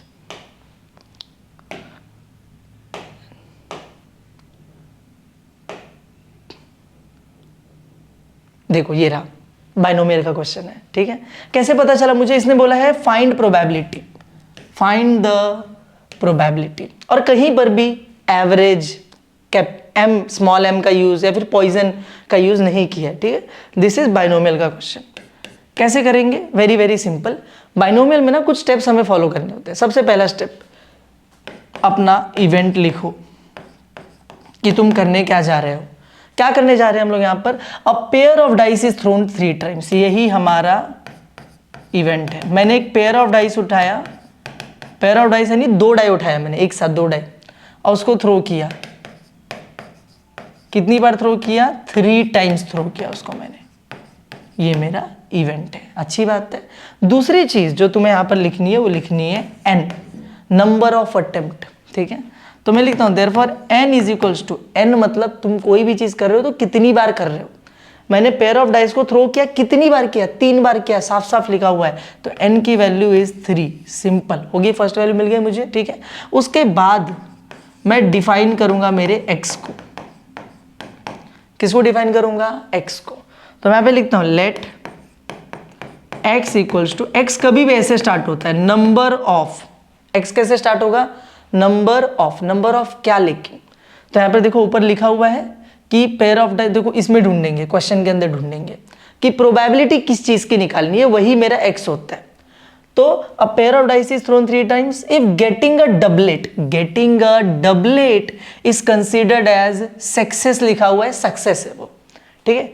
गेटिंग अ डबलेट, ये मुझे इसका प्रोबेबिलिटी निकालना, find the probability of 2 successes, getting a doublet. तो मैं लिखूंगा x is number of times getting a doublet, कितनी बार मुझे डबलेट मिला वही मेरा क्या होगा, x होगा, ठीक है। अच्छा, तो कितनी बार मुझे डबलेट मिल सकता है, पॉसिबल वैल्यूज ऑफ x क्या क्या है तुम बता सकते हो। यहाँ पर मुझे लिखने की जरूरत नहीं है वैसे यार, x तुमने यहाँ पे डिफाइन कर दिया ना, ये बाइनोमियल डिस्ट्रीब्यूशन है, इसमें लिखने की जरूरत नहीं है। इसमें हमें अगली चीज जो निकालनी है वो निकालनी है p। मैं तुम्हें बता दूं p का मतलब होता है सक्सेस और q का मतलब होता है फेलियर। तो हमें निकालना है p और q, ठीक है। तो पहले p निकालूंगा, p is equals to success. अब सक्सेस मतलब क्या हुआ, मैंने क्या बोला, गेटिंग अ डबलेट, मुझे डबलेट मिल जाए मेरे लिए सक्सेस है। डबलेट मतलब समझते हो, तुमने पेयर ऑफ डाइस को थ्रो किया, मतलब दो दो डाई को एक साथ थ्रो किया, दोनों पे सेम नंबर जब आता है तो उसको डबलेट बोला जाता है। तो मुझे ये बताओ कि कितनी प्रोबेबिलिटी है अगर मैं एक पेयर ऑफ डाई लेके थ्रो करूंगा तो मुझे डबलेट मिल जाए, मतलब मैं सक्सेसफुल हो जाऊं। मेरे लिए सक्सेसफुल होने की डेफिनेशन क्या है कि मुझे डबलेट मिलेगा। क्या प्रोबेबिलिटी मुझे डबलेट मिलेगा, तो देखो मैं बता रहा हूं, जब तुम लोग डाई को थ्रो करोगे तो टोटल जो वहां पर नंबर ऑफ प्रोबेबिलिटीज बनती हैं वो बनती है 36। 36 मतलब कैसा, दो डाई थ्रो किया है ना, तो 1 1।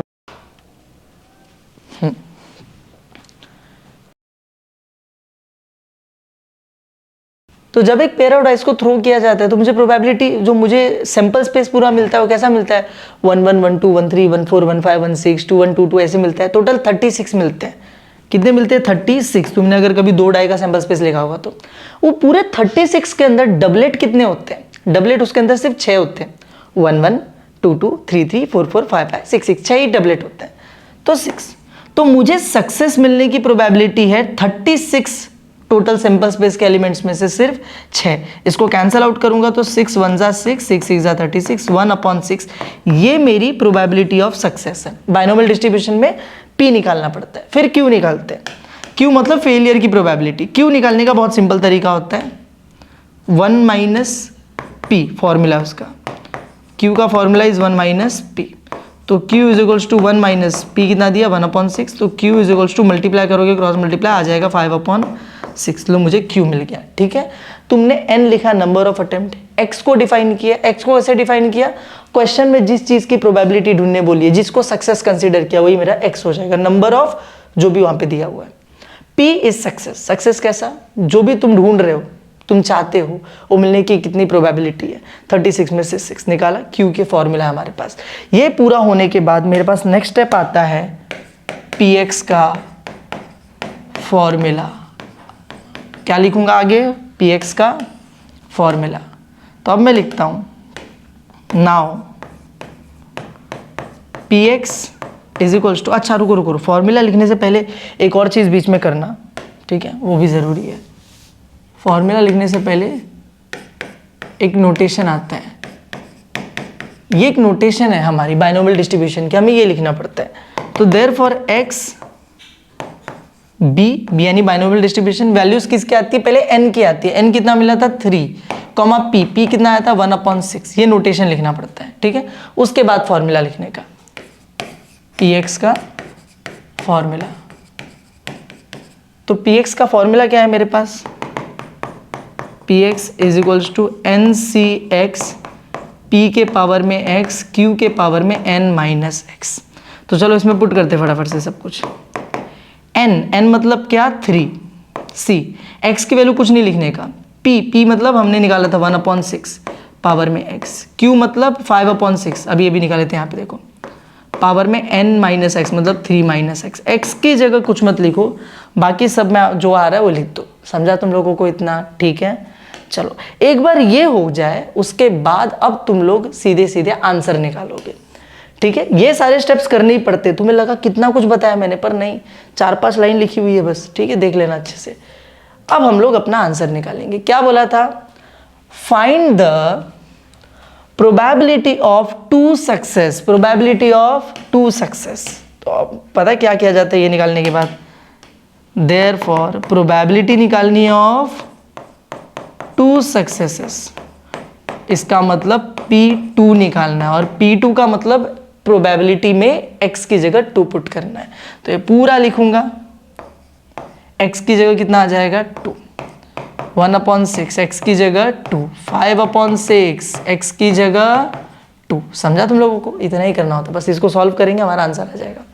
तो देखो 3C2 कैसे सॉल्व होता है? NCX का तुम्हें अगर नहीं पता है मैं बता दूं, यहाँ पे फॉर्मूला दिमाग में रख लेना, n factorial sorry x factorial upon में n factorial x factorial bracket में n माइनस x फैक्टोरियल। ठीक है, ये हमारा फॉर्मूला है। ठीक है, तो चलो, तो सीधे सीधे बोलूँ तो पहले n का फैक्टोरियल होता है, यानी ऊपर वाले का फैक्टोरियल होता है। तो ऊपर कौन है? 3, तो 3 का फैक्टोरियल। नीचे क्या आ जाएगा? x का फैक्टोरियल, मतलब नीचे वाले का फैक्टोरियल, तो नीचे आ जाएगा 2 का फैक्टोरियल, और ब्रैकेट में ऊपर वाला माइनस नीचे वाला n माइनस एक्स का फैक्टोरियल। इसको कैसे सॉल्व करेंगे? सिंपल है, पावर 2 मतलब 1 का स्क्वायर 1, 6 का स्क्वायर 36। ठीक है, 5/6, पावर में 3 - 2 कितना होता है? 1। पावर में 1 लिखने की जरूरत है क्या? नहीं, जाने दो, छोड़ दो। ठीक है, आगे बढ़ते हैं। फैक्टोरियल कैसे सॉल्व किया जाता है तुम लोगों को पता होगा। जैसे 3 फैक्टोरियल दिया है तो 3 और फैक्टोरियल ओपन करते हैं तो 3 के बाद 2, 2 के बाद 1 आता है। ठीक है, 1 तक लेकर जाते हैं। अगर मुझे कहीं बीच में रुकना है तो वहीं पे रुक जाऊंगा और वहीं पे फैक्टोरियल लगा दूंगा। तो 3, 2, 1 ऐसे लिख सकता हूँ। नहीं तो अगर मैं चाहूँ तो मैं 2 पे रुकना चाहूँ तो सिर्फ 2 पे रुक जाऊंगा, लेकिन फैक्टोरियल लगाना पड़ेगा। नीचे क्या है? 2 फैक्टोरियल, 3 - 2 कितना होता है? 1 फैक्टोरियल। ठीक है, 1 5 जा 5, 36 × 6 कितना होगा? 6 इधर 36, 6 इधर 3 इधर 18, 21, 216। ठीक है, यहाँ पर अगर तुम ध्यान से देखोगे तो ऊपर भी 2 फैक्टोरियल, नीचे भी 2 फैक्टोरियल, क्या हो जाएगा? कैंसिल। ऊपर बचा 3, नीचे बचा 1 का फैक्टोरियल। 1 का फैक्टोरियल इज 1। ठीक है, और तो नीचे 1 लिखने की जरूरत नहीं है हम लोगों को। यहाँ पे जो बचा वो लिख दो, 5/216। ठीक है, ये दोनों कटेंगे, ये दोनों 3 से कटेंगे क्या? हाँ कटेंगे। 3 7 = 21, 3 2 = 6, तो 5/72 ये मेरा आ गया P of 2 which is probability of 2 successes, जो मुझे निकालने बोला था, और मेरा क्वेश्चन हो गया खत्म। समझे? ये मेरा फाइनल आंसर है। अगर तुम ऊपर देखोगे तो ऊपर मुझे ऑलरेडी आंसर लिखकर मैंने रखा हुआ था 5/72।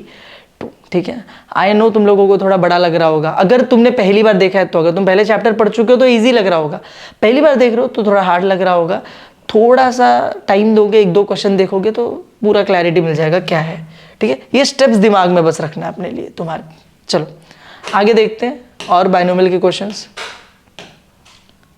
देखो अगेन बाइनोमियल का क्वेश्चन है, क्या दिया हुआ है यहाँ पर?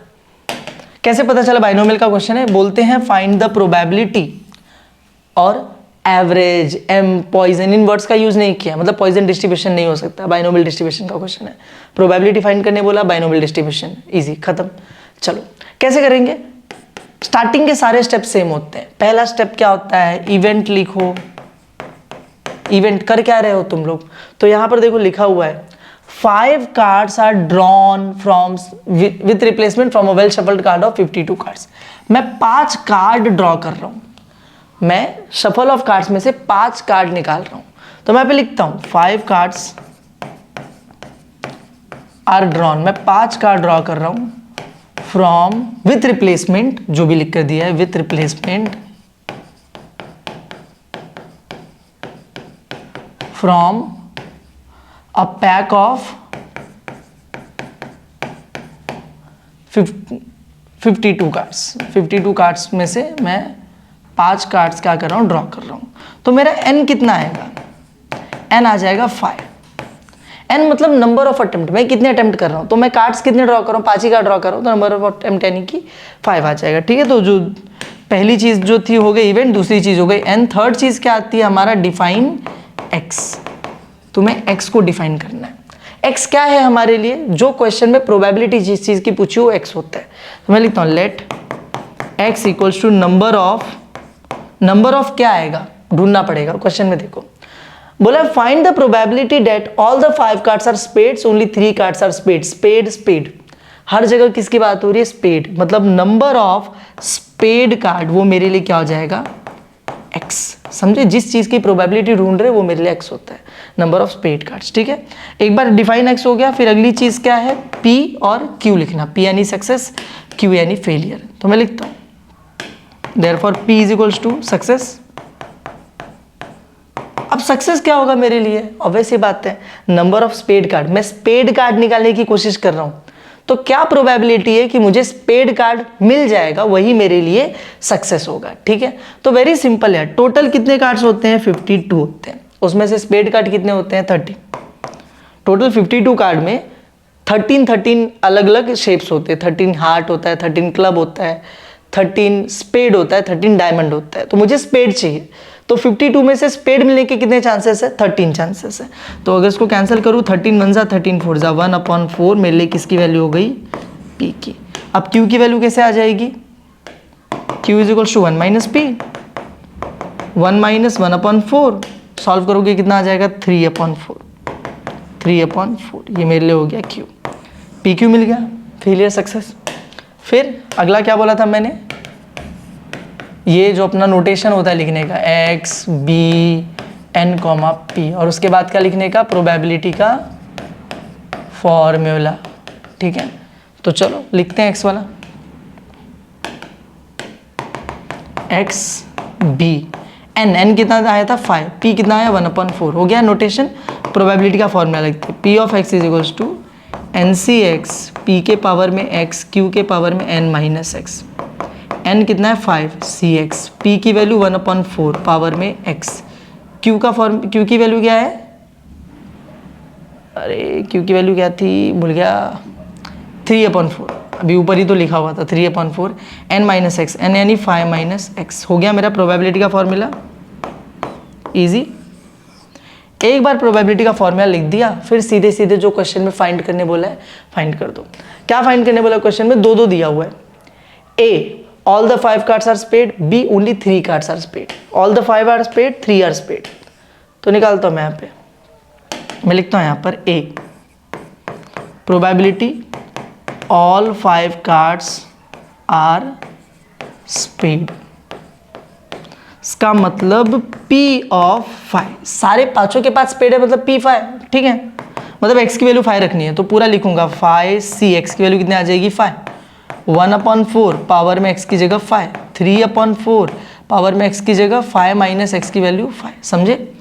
चलो 5c 5, n फैक्टोरियल, नीचे x फैक्टोरियल, ब्रैकेट में n माइनस x फैक्टोरियल। ठीक है, इसका पावर 5 तुम करना चाहो तो कर सकते हो। 1 के पावर में 5 1 ही रहेगा। 4 के पावर में 5 कितना होगा? 4 को 5 बार मल्टीप्लाई करो, करके देखो एक बार। तो 4 4 जा 16, फिर 4 4 जा 16, एक 4 बच गया।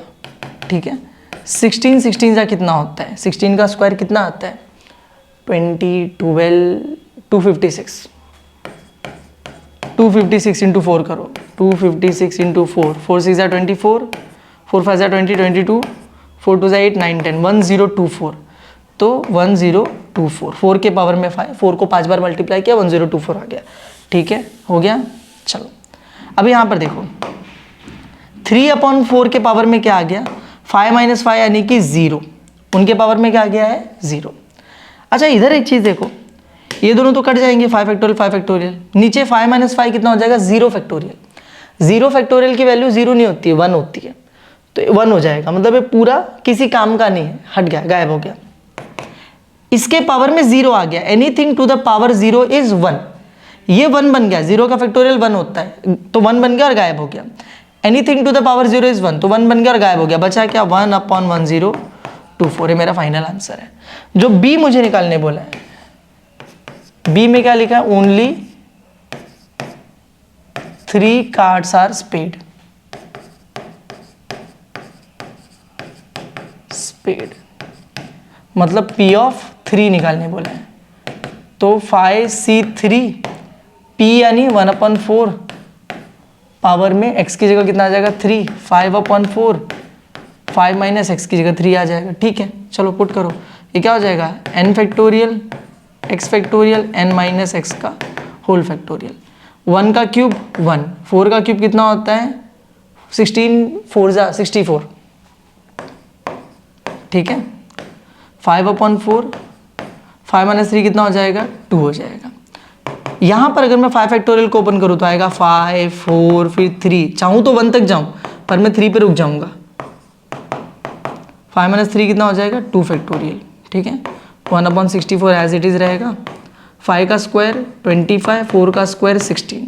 क्यों रुका मैं 3 पे, क्योंकि ये 3 फैक्टोरियल कट जाएगा, ऊपर बचेगा 5 इंटू 4, नीचे 2 का फैक्टोरियल ओपन कर देता हूँ 2 इंटू 1, ठीक है। और यहाँ पर देखो 1 इंटू 25, 64 इंटू 16 कितना होगा 1024 हो जाएगा, ठीक है, 1024, ठीक है।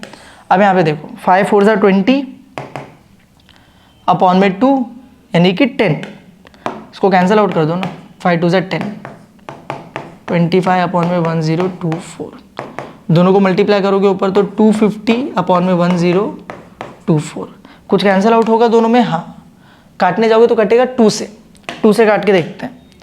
तो 2 से अगर मैं कैंसिल करता हूँ तो आ जाएगा 125, ये हो जाएगा 512, 125 अपॉन में 512, इसके आगे कैंसिल नहीं कर सकते, जाने दो इतना बहुत है, ठीक है। आगे आंसर दोनों का समझा तुम लोगों को, सिर्फ देखो यही आया है 45 अपॉन में 512 है ना, अपना कितना आया 125 आया, क्या बात करो अपना गलत आ रहा है, 5 फैक्टोरियल यानी 5 4 5 4 20, नीचे 2 बचा 10, ओके ओके ओके, देखो देखो देखो हमने यहाँ पे गलती की है, ये 5 नहीं है 3 है, 3 है ये 3 है, समझे, ऐसी गलतियाँ नहीं करने का, 3 अपॉन 4 है, 3 का स्क्वायर 9 आएगा, तो यहाँ पर ये 9 होगा, यहाँ पे होगा 9, तो ऊपर 90 आएगा, और 90 को जब कैंसिल आउट करेंगे तो आंसर कितना आएगा 45 आएगा, जब 90 को 2 से काटूंगा तो, समझे, ऐसी कुछ गलतियां करेंगे तो गड़बड़ हो जाएगा, इसलिए आंसर लिख के रखा था, ठीक है, समझे। बस आगे बढ़े, चलो और देखते हैं बाइनोमियल का।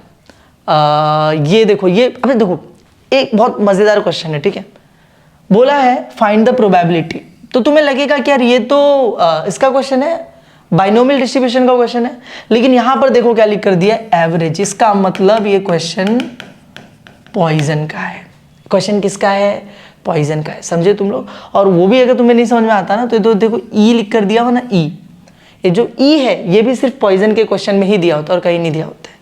चलो ठीक है आगे बढ़ते हैं, पॉइजन का बाद में करेंगे, पहले हम लोग जो करते हैं वो कर रहे हैं वो करते हैं।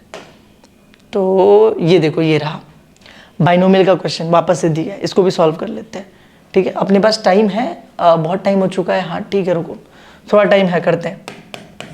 क्या लिखा हुआ है, देयर आर 10% डिफेक्टिव आइटम लाभ लाभ, देखो इसको पढ़ोगे तो कुछ नहीं समझ में आएगा। बाइनोमियल कैसे पता चला, मुझे बोला what is the probability, probability ढूंढने बोला, ठीक है मैं समझ गया बाइनोमियल है। पहले क्या करने का है, इवेंट लिखने का है, तो इवेंट क्या है यहाँ पर लिखा है 10% defective items in a large bulk of item, what is the probability that a sample of 4 item, sample of 4 item, हमने सैंपल निकाला 4 आइटम का, तो मैं लिखता हूं सैंपल ऑफ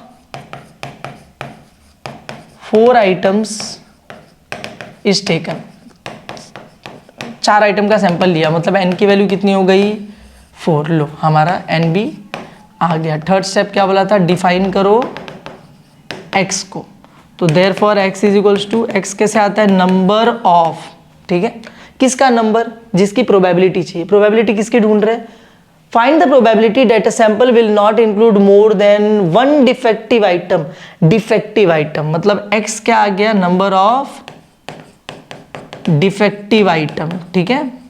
तो देयरफॉर अब हम लोग क्या निकालेंगे, PQ निकालेंगे, सक्सेस और फेलियर। P क्या होता है सक्सेस, तो मेरे लिए सक्सेस क्या है, नंबर ऑफ डिफेक्टिव आइटम, मतलब डिफेक्टिव आइटम मिलना मेरे लिए सक्सेस है, ठीक है सुनने में अजीब है पर डिफेक्टिव आइटम मिलना ही मेरे लिए सक्सेस है। तो क्या प्रोबेबिलिटी कि मुझे डिफेक्टिव आइटम मिलेगा सैंपल के अंदर, तो यहाँ पे देखो लिखा है देयर आर 10% डिफेक्टिव आइटम्स, कि टोटल कितने डिफेक्टिव आइटम पड़े हुए बल्क के अंदर 10%, तो 10% चांसेस है कि मुझे जो आइटम मिलेगा मेरे सैंपल में वो डिफेक्टिव होगा। तो P सीधे सीधे दिया हुआ है 10%, 10% मतलब 10/100, कैंसिल आउट करोगे तो कितना आ जाएगा 1/10, P हो गया सिंपल। आगे बढ़ते हैं, आगे क्या निकालेंगे, अच्छा 1/10 की जगह इसको कैंसिल आउट करके तुम लोग 0.1 भी लिख सकते हो। अब Q निकालो, Q का फॉर्मूला क्या होता है, P-1 माइनस P, तो 1 माइनस 0.1 कितना आ जाएगा 0.9, ये लो Q मिल गया, PQ भी मिल गया, सिंपल था। इसके बाद क्या बोला था मैंने लिखने के लिए, इसके बाद ये नोटेशन लिखने का, और नोटेशन लिखने के बाद क्या करने का, प्रोबेबिलिटी का फॉर्मूला लिखने का। चलो करते हैं, नोटेशन लिखते हैं। नोटेशन क्या आएगा, एक्स बी एन यानी कितना दिया था 4 और पी कितना है 0.1, नोटेशन आ गया। प्रोबेबिलिटी का फॉर्मूला लिखते हैं, क्या formula, n C x P के पावर में एक्स क्यू के पावर में एन माइनस एक्स। ठीक है, वैल्यूज पुट करो, एन कितना आया है 4 आया है सी एक्स, पी कितना है 0.1 पावर में एक्स, क्यू कितना है 0.9 पावर में 4 माइनस एक्स। ये मेरे हो गया प्रोबेबिलिटी का फॉर्मूला। समझे, एक बार प्रोबेबिलिटी का फॉर्मूला लिख दिया, उसके बाद क्वेश्चन क्या दिया उसको उठा के सॉल्व करो। What is the probability that a sample will include not more than one defective item? क्या लिखा है, not more than one defective item, इसकी प्रोबेबिलिटी निकालनी है। तो मैं लिखता हूं, प्रोबेबिलिटी निकालनी है not more than one defective item। इसका मतलब समझो, not more than one मतलब एक से ज्यादा नहीं होना चाहिए। अगर मैं कभी बोल रहा हूं कि एक से ज्यादा नहीं चाहिए, तो इसका मतलब एक चलेगा क्या, हाँ चलेगा। एक से ज्यादा नहीं चाहिए ना, एक तो चलेगा। अच्छा, एक से कम चलेगा क्या, हाँ चलेगा। तो मुझे डिफेक्टिव आइटम्स जो चाहिए वो एक से ज्यादा नहीं होने चाहिए। तो एक से ज्यादा नहीं मतलब एक डिफेक्टिव आइटम चलेगा, और एक से कम मतलब 0, एक भी डिफेक्टिव आइटम नहीं मिले वो भी चलेगा। तो 0 और 1, -1 नहीं है डिफेक्टिव। ऑब्वियसली बात है, मुझे डिफेक्टिव आइटम या तो बिल्कुल नहीं मिलेगा यानी कि 0, या तो मिलेगा 1 2 3 4, है ना। ऐसा तो नहीं हो सकता कि -1 डिफेक्टिव आइटम मिल रहा है। ठीक है, तो मुझे चाहिए 1 से ज्यादा नहीं होना चाहिए, तो 1 चलेगा, 1 से छोटा यानी 1 और 0। तो सीधे सीधे बोलूँ तो P0 और P1 ये दोनों आएंगे इसके अंदर। 1 से ज़्यादा नहीं होना चाहिए मतलब 1, और 1 से कम दोनों चलेगा। अब इन दोनों को सॉल्व करना पड़ेगा। P0 मतलब इस सब में x की जगह 0, तो 4C0 0.1 के पावर में 0, 0.9 के पावर में 4 माइनस 0 हो गया। और 1 के लिए 4C1 0.1 के पावर में 1, 0.9 के पावर में कितना 4 माइनस 1। अब देखो इसको सॉल्व कराने में बहुत टाइम जाएगा, ये तुम लोग एटलीस्ट खुद से कर लो। ठीक है, या मैं करा ही देता हूँ, जाने दो, क्या तुम लोग पे छोड़ूंगा। देखो n C x n factorial x factorial n minus x का फैक्टोरियल, 0.1 के पावर में 0। किसी भी चीज़ के पावर में जब 0 आता है ना तो उसकी वैल्यू हो जाती है 1। तो ये पूरा 1 हो गया, गायब ही हो गया, जाने दो। 0.9 के पावर में बचा है 4 माइनस 0 यानी कि 4। ठीक है, अच्छा इधर देखो 4 फैक्टोरियल को मैं ओपन नहीं करूंगा, क्यों नहीं करूंगा बताता हूँ। 0 फैक्टोरियल लिखा है नीचे मतलब 1। 4 माइनस 0 कितना होता है 4 फैक्टोरियल। ठीक है, इसलिए ओपन नहीं किया। 0.9 के पावर में 4। ठीक है, ये दोनों कैंसल आउट हो जाएंगे, बचेगा 0.9 के पावर में 4। समझा, मैंने ये वाला सॉल्व कर दिया। वो वाला पार्ट भी सॉल्व करके दिखा देता हूँ। यहाँ पर क्या आएगा, n factorial x factorial n minus x का होल फैक्टोरियल। 0.1 के पावर में 1, पावर 1 लिखने की जरूरत नहीं होती है। 0.9 के पावर में 4 माइनस 1 कितना होता है 3। ठीक है, 4 को ओपन करूंगा, 4 इंटू 3 फैक्टोरियल पे जाके छोड़ दूंगा। क्यों छोड़ा बताता हूँ। 1 फैक्टोरियल की वैल्यू 1, 4 माइनस 1 कितना होता है 3 फैक्टोरियल। 0.1 एज इट इज, 0.9 का क्यूब एज इट इज। देखो इसलिए छोड़ा था, ये दोनों कटेंगे तो बचेगा क्या मेरे पास अभी 4 इंटू 0.1 विच इज 0.4 हो गया। ठीक है, और इस 0.9 का क्यूब बचा।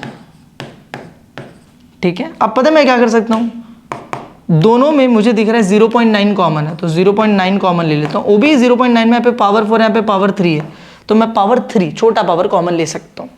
तो अंदर बचेगा क्या, पावर 4 था, पावर 3 बाहर चला गया, तो सिर्फ 0.9 पावर में 1 बचा। पावर 1 लिखने की जरूरत नहीं है। ठीक है, प्लस ये तो पूरा ही बाहर चला गया, तो इधर पे क्या बचा 0.4।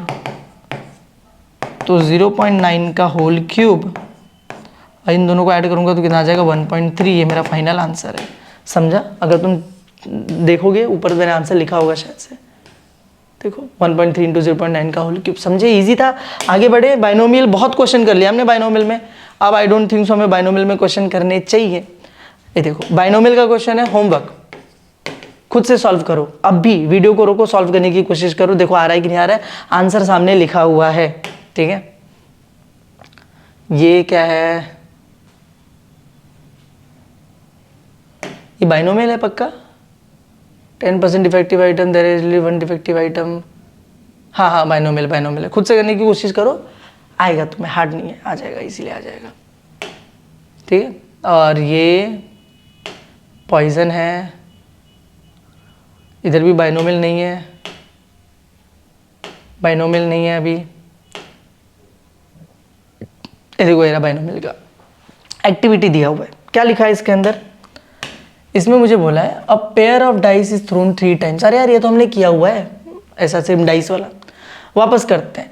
पेयर ऑफ डाई को थ्रो किया 3 बार, तो एन की वैल्यू कितनी आ गई? 3। एक्स क्या ले लिया? नंबर ऑफ सक्सेस, यानी नंबर ऑफ डबलेट हमने किया था। पी यानी probability of success, probability of doublet. Doublet मिलने की प्रोबेबिलिटी कितनी होती है? 1/6।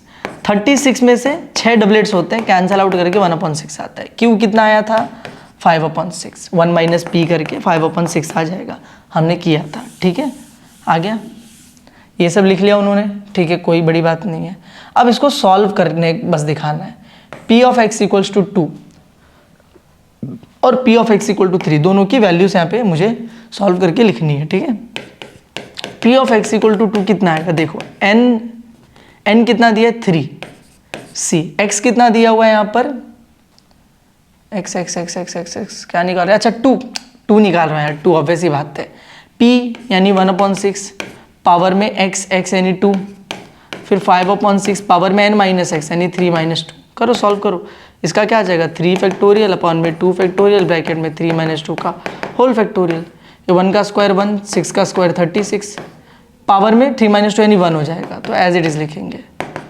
3 × 2 फैक्टोरियल बचेगा, यहाँ पे 2 फैक्टोरियल, 3 - 2 कितना होता है? 1 फैक्टोरियल। ये दोनों मल्टीप्लाई करेंगे, 5 1 = 5, ये दोनों मल्टीप्लाई करेंगे 216 आ जाएगा। सेम टू सेम हमने सॉल्व किया हुआ है। ठीक है, ये कटेगा, ऊपर बचा 3, 1 फैक्टोरियल की वैल्यू 1 होती है, तो 3 × 5 = 15 अपॉन 216। 3 से कटेगा, 3 × 5 = 15, 3 × 7 = 21, 3 × 2 = 6, 5/72। उस वाले क्वेश्चन का जो आंसर आया था हमारा 5/72। इसका भी निकालो, लास्ट में दोनों को ऐड करके लिख दो। ठीक है, तुम लोग खुद से कर लेना आगे। चलो आगे देखें, बहुत टाइम जा रहा है ना अपने को, थोड़ा सा टाइम अपने को बचाना पड़ेगा। यहाँ पर देखो, इसका क्वेश्चन दिया, बाइनोमियल का क्वेश्चन दिया हुआ है, एक्सपेक्टेड वैल्यू पूछा है। बाइनोमियल में एक्सपेक्टेड वैल्यू सिर्फ ऐसे ही ऑब्जेक्टिव्स में पूछा जाता है। तो मैं बता देता हूँ, बाइनोमियल डिस्ट्रीब्यूशन के अंदर एक्सपेक्टेड वैल्यू का फॉर्मूला इज n × p। ठीक है, तो मैंने तुम्हें बताया था, ये जो नोटेशन होती है, नोटेशन कैसी होती है? x b n, p होती है। तो n की वैल्यू, p की वैल्यू, तो ये n की वैल्यू और p की वैल्यू गिवन है, तो 20 और p की वैल्यू 1/10। कैंसल आउट करोगे, 20/10 कितना आ जाएगा? 2। तो मेरा एक्सपेक्टेड वैल्यू कितना है? 2। समझे? मिल गया आंसर, इजी है। ठीक है, आगे बढ़ते हैं। देखो, और ये देखो, ये सेम क्वेश्चन हमने सॉल्व किया था, डिफेक्टिव आइटम वाला। ठीक है, ये बाइनोमियल का डिस्ट्रीब्यूशन का क्वेश्चन है, हमने सॉल्व किया हुआ है। ठीक है, सेम हम लोग ऑलरेडी सॉल्व कर चुके हैं। और देखो, ये नहीं है, ये नहीं है, ये नहीं है। ये देखो, बाइनोमियल का क्वेश्चन दोबारा से क्या है इसके अंदर? बोला है मुझे कुछ तो बड़ा सा क्वेश्चन लिख कर दिया है, number of correct answer blah blah blah, P निकालना है, सीधे सीधे पी निकालना है मुझे। ठीक है, तो पी क्या है मेरे लिए? लिखा है प्रोबेबिलिटी ऑफ गेसिंग a correct answer. Correct answer मिलना चाहिए, उसकी प्रोबेबिलिटी क्या आएगी? वो मेरे लिए पी होगा। ठीक है, तो करेक्ट आंसर मतलब क्या? ऊपर क्वेश्चन में दिया है कि an examination consist of 5 multiple choice question. एक एग्जाम है जिसमें 5 MCQ आने वाले हैं। ठीक है, और उस MCQ के अंदर decide which of the 4 suggested answers is correct. MCQ है और MCQ में 4 सजेस्टेड आंसर, 4 ऑप्शन आएंगे। तो क्या प्रोबेबिलिटी है कि मैं कोई अगर MCQ सॉल्व कर रहा हूं तो मुझे करेक्ट आंसर मिलेगा? वेरी वेरी सिंपल यार, 4 ऑप्शन है, उसमें से एक ही करेक्ट होता है, बस 1/4 सक्सेस की प्रोबेबिलिटी। और 4 में से 3 गलत होते हैं, 3/4 फेलियर की प्रोबेबिलिटी। या फिर फॉर्मूला भी लगा लोगे, Q = 1 - p, तो भी 3/4 आएगा। हो गया, PQ मिल गया हम लोगों को यहाँ पर। और ये तो सॉल्व करना है बस, फॉर्मूला डाल के इसकी वैल्यू सॉल्व करके आंसर लिखना है। ये तुम लोग खुद से कर लेना। ठीक है, ये तुम लोग खुद से फॉर्मूला लगा के सॉल्व कर लेना, बस हो गया। बहुत प्रोबेबिलिटी पढ़ लिया हम लोगों ने बाइनोमियल। अब पॉइजन करते हैं और ख़त्म करते हैं लेक्चर को। ठीक है, वीडियो बहुत बड़ी हो जा रही है, उसके लिए सॉरी, कुछ कर नहीं सकते हम लोग। पॉइजन डिस्ट्रीब्यूशन के कुछ क्वेश्चंस मैं करा देता हूँ और उसके बाद हम लोग हटते हैं, ठीक है। तो पॉइजन डिस्ट्रीब्यूशन में भी फाइंड प्रोबेबिलिटी के क्वेश्चंस आते हैं, प्रोबेबिलिटी फाइंड करने बोली जाती है। तो अगर मैं आगे जाऊँ, और ऑब्जेक्टिव्स भी हैं बहुत सारे, तो ऑब्जेक्टिव्स मैं तुम लोगों को बोल रहा हूँ, अब अपने पास टाइम नहीं है सारे ऑब्जेक्टिव सॉल्व करने का। तुम लोग पीछे टेक्स्ट बुक में देखो, टेक्स्ट बुक में से पीछे ऑब्जेक्टिव वही एग्जाम में आते हैं, ठीक है। हम लोग पॉइजन डिस्ट्रीब्यूशन के क्वेश्चन सॉल्व कर लेते हैं।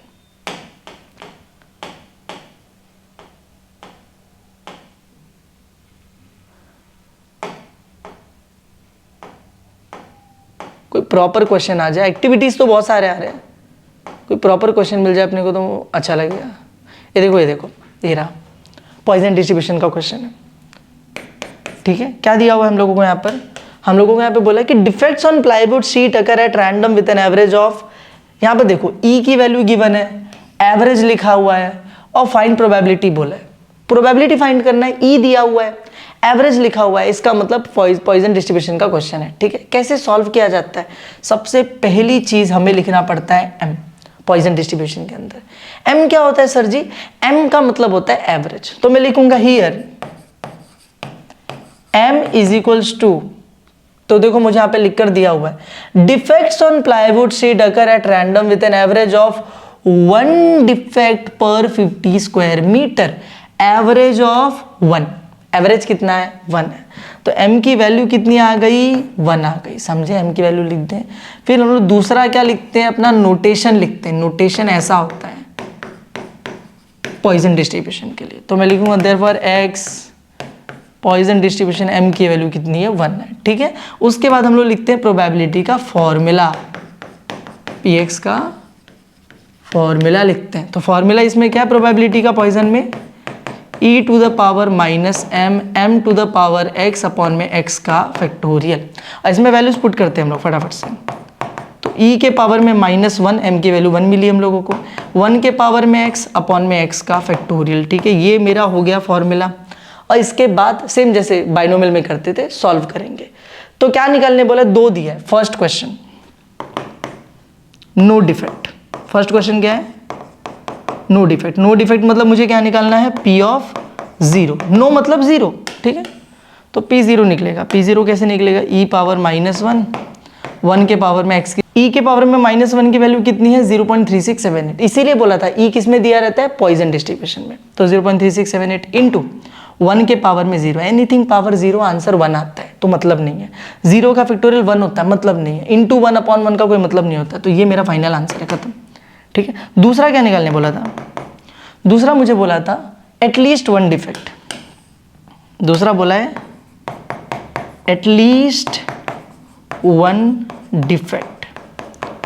एटलीस्ट 1 डिफेक्ट का मतलब समझते हो क्या होता है? x greater than equal to 1, ठीक है। कैसे समझाता हूं? एटलीस्ट 1 डिफेक्ट मतलब कम से कम एक डिफेक्ट होना चाहिए। तो कम से कम एक मतलब एक भी चलेगा, एक से ज्यादा भी चलेगा। एक से ज्यादा मतलब क्या? 2 3 4 5 6 कुछ भी चलेगा। तो कम से कम एक से ज्यादा भी चलेगा। तो less greater than equal to 1, 1 या 1 से बड़ा, समझे? इजी एकदम। लेकिन इसको सॉल्व कैसे करेंगे? देखो मैं बता रहा हूं। दिक्कत क्या मालूम है कि जब हम लोग बात करते हैं पॉइजन डिस्ट्रीब्यूशन की, तो पॉइजन डिस्ट्रीब्यूशन में ना कोई सीलिंग नहीं होती है प्रोबेबिलिटी में। जैसे कि ऐसा नहीं होगा कि P6 लास्ट होगा, P7 लास्ट होगा, इसमें पॉइजन में नहीं होता है। पॉइजन में P इंफिनिटी तक जाता है।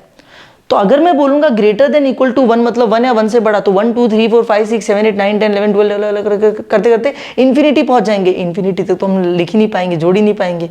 तो सॉल्व कैसे करेंगे सर जी? तो हम लोग यहाँ पे उल्टा रास्ता लेते हैं। उल्टा रास्ता क्या है? हम जानते हैं कि P0 P1 P2 डॉट पूरी P इंफिनिटी तक अगर मैं जोड़ दूं तो आंसर कितना आने वाला है? 1। पता है मुझे, ठीक है। तो मैं क्या बोल रहा हूं? मुझे अगर 1 से लेके P इंफिनिटी तक सब कुछ जोड़ना है, मुझे ये चाहिए ना ग्रेटर देन इक्वल टू 1 मतलब 1 2 3 4 5 पूरा इंफिनिटी तक जोड़ना है अगर, तो मैं क्या बोल रहा हूँ? ये पूरा जोड़ने से अच्छा एक काम करता हूँ ना, ये P0 को उधर भेज देता हूँ। उधर भेज दूंगा तो वहां पे जाके आ जाएगा 1 माइनस P0।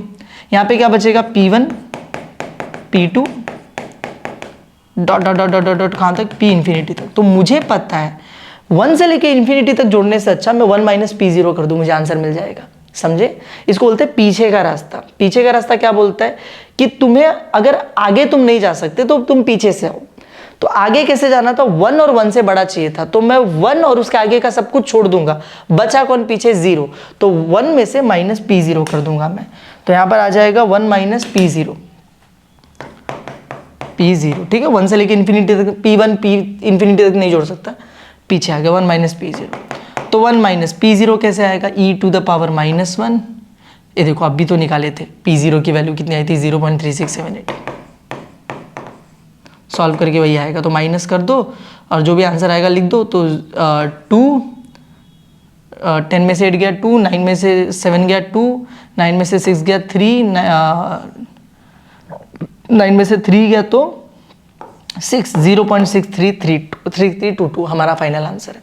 समझा तुम लोगों को, हो गया खत्म, पॉइसन डिस्ट्रीब्यूशन का क्वेश्चन ऐसे ही था, ठीक है। अब कुछ और क्वेश्चंस भी हैं, ऑब्जेक्टिव्स भी है, पर वीडियो ऑलरेडी बहुत लंबी हो चुकी है, तो अगर वीडियो पसंद आया तो वीडियो को लाइक करना, चैनल को सब्सक्राइब करना, मिलते हैं नेक्स्ट वीडियो में, थैंक यू।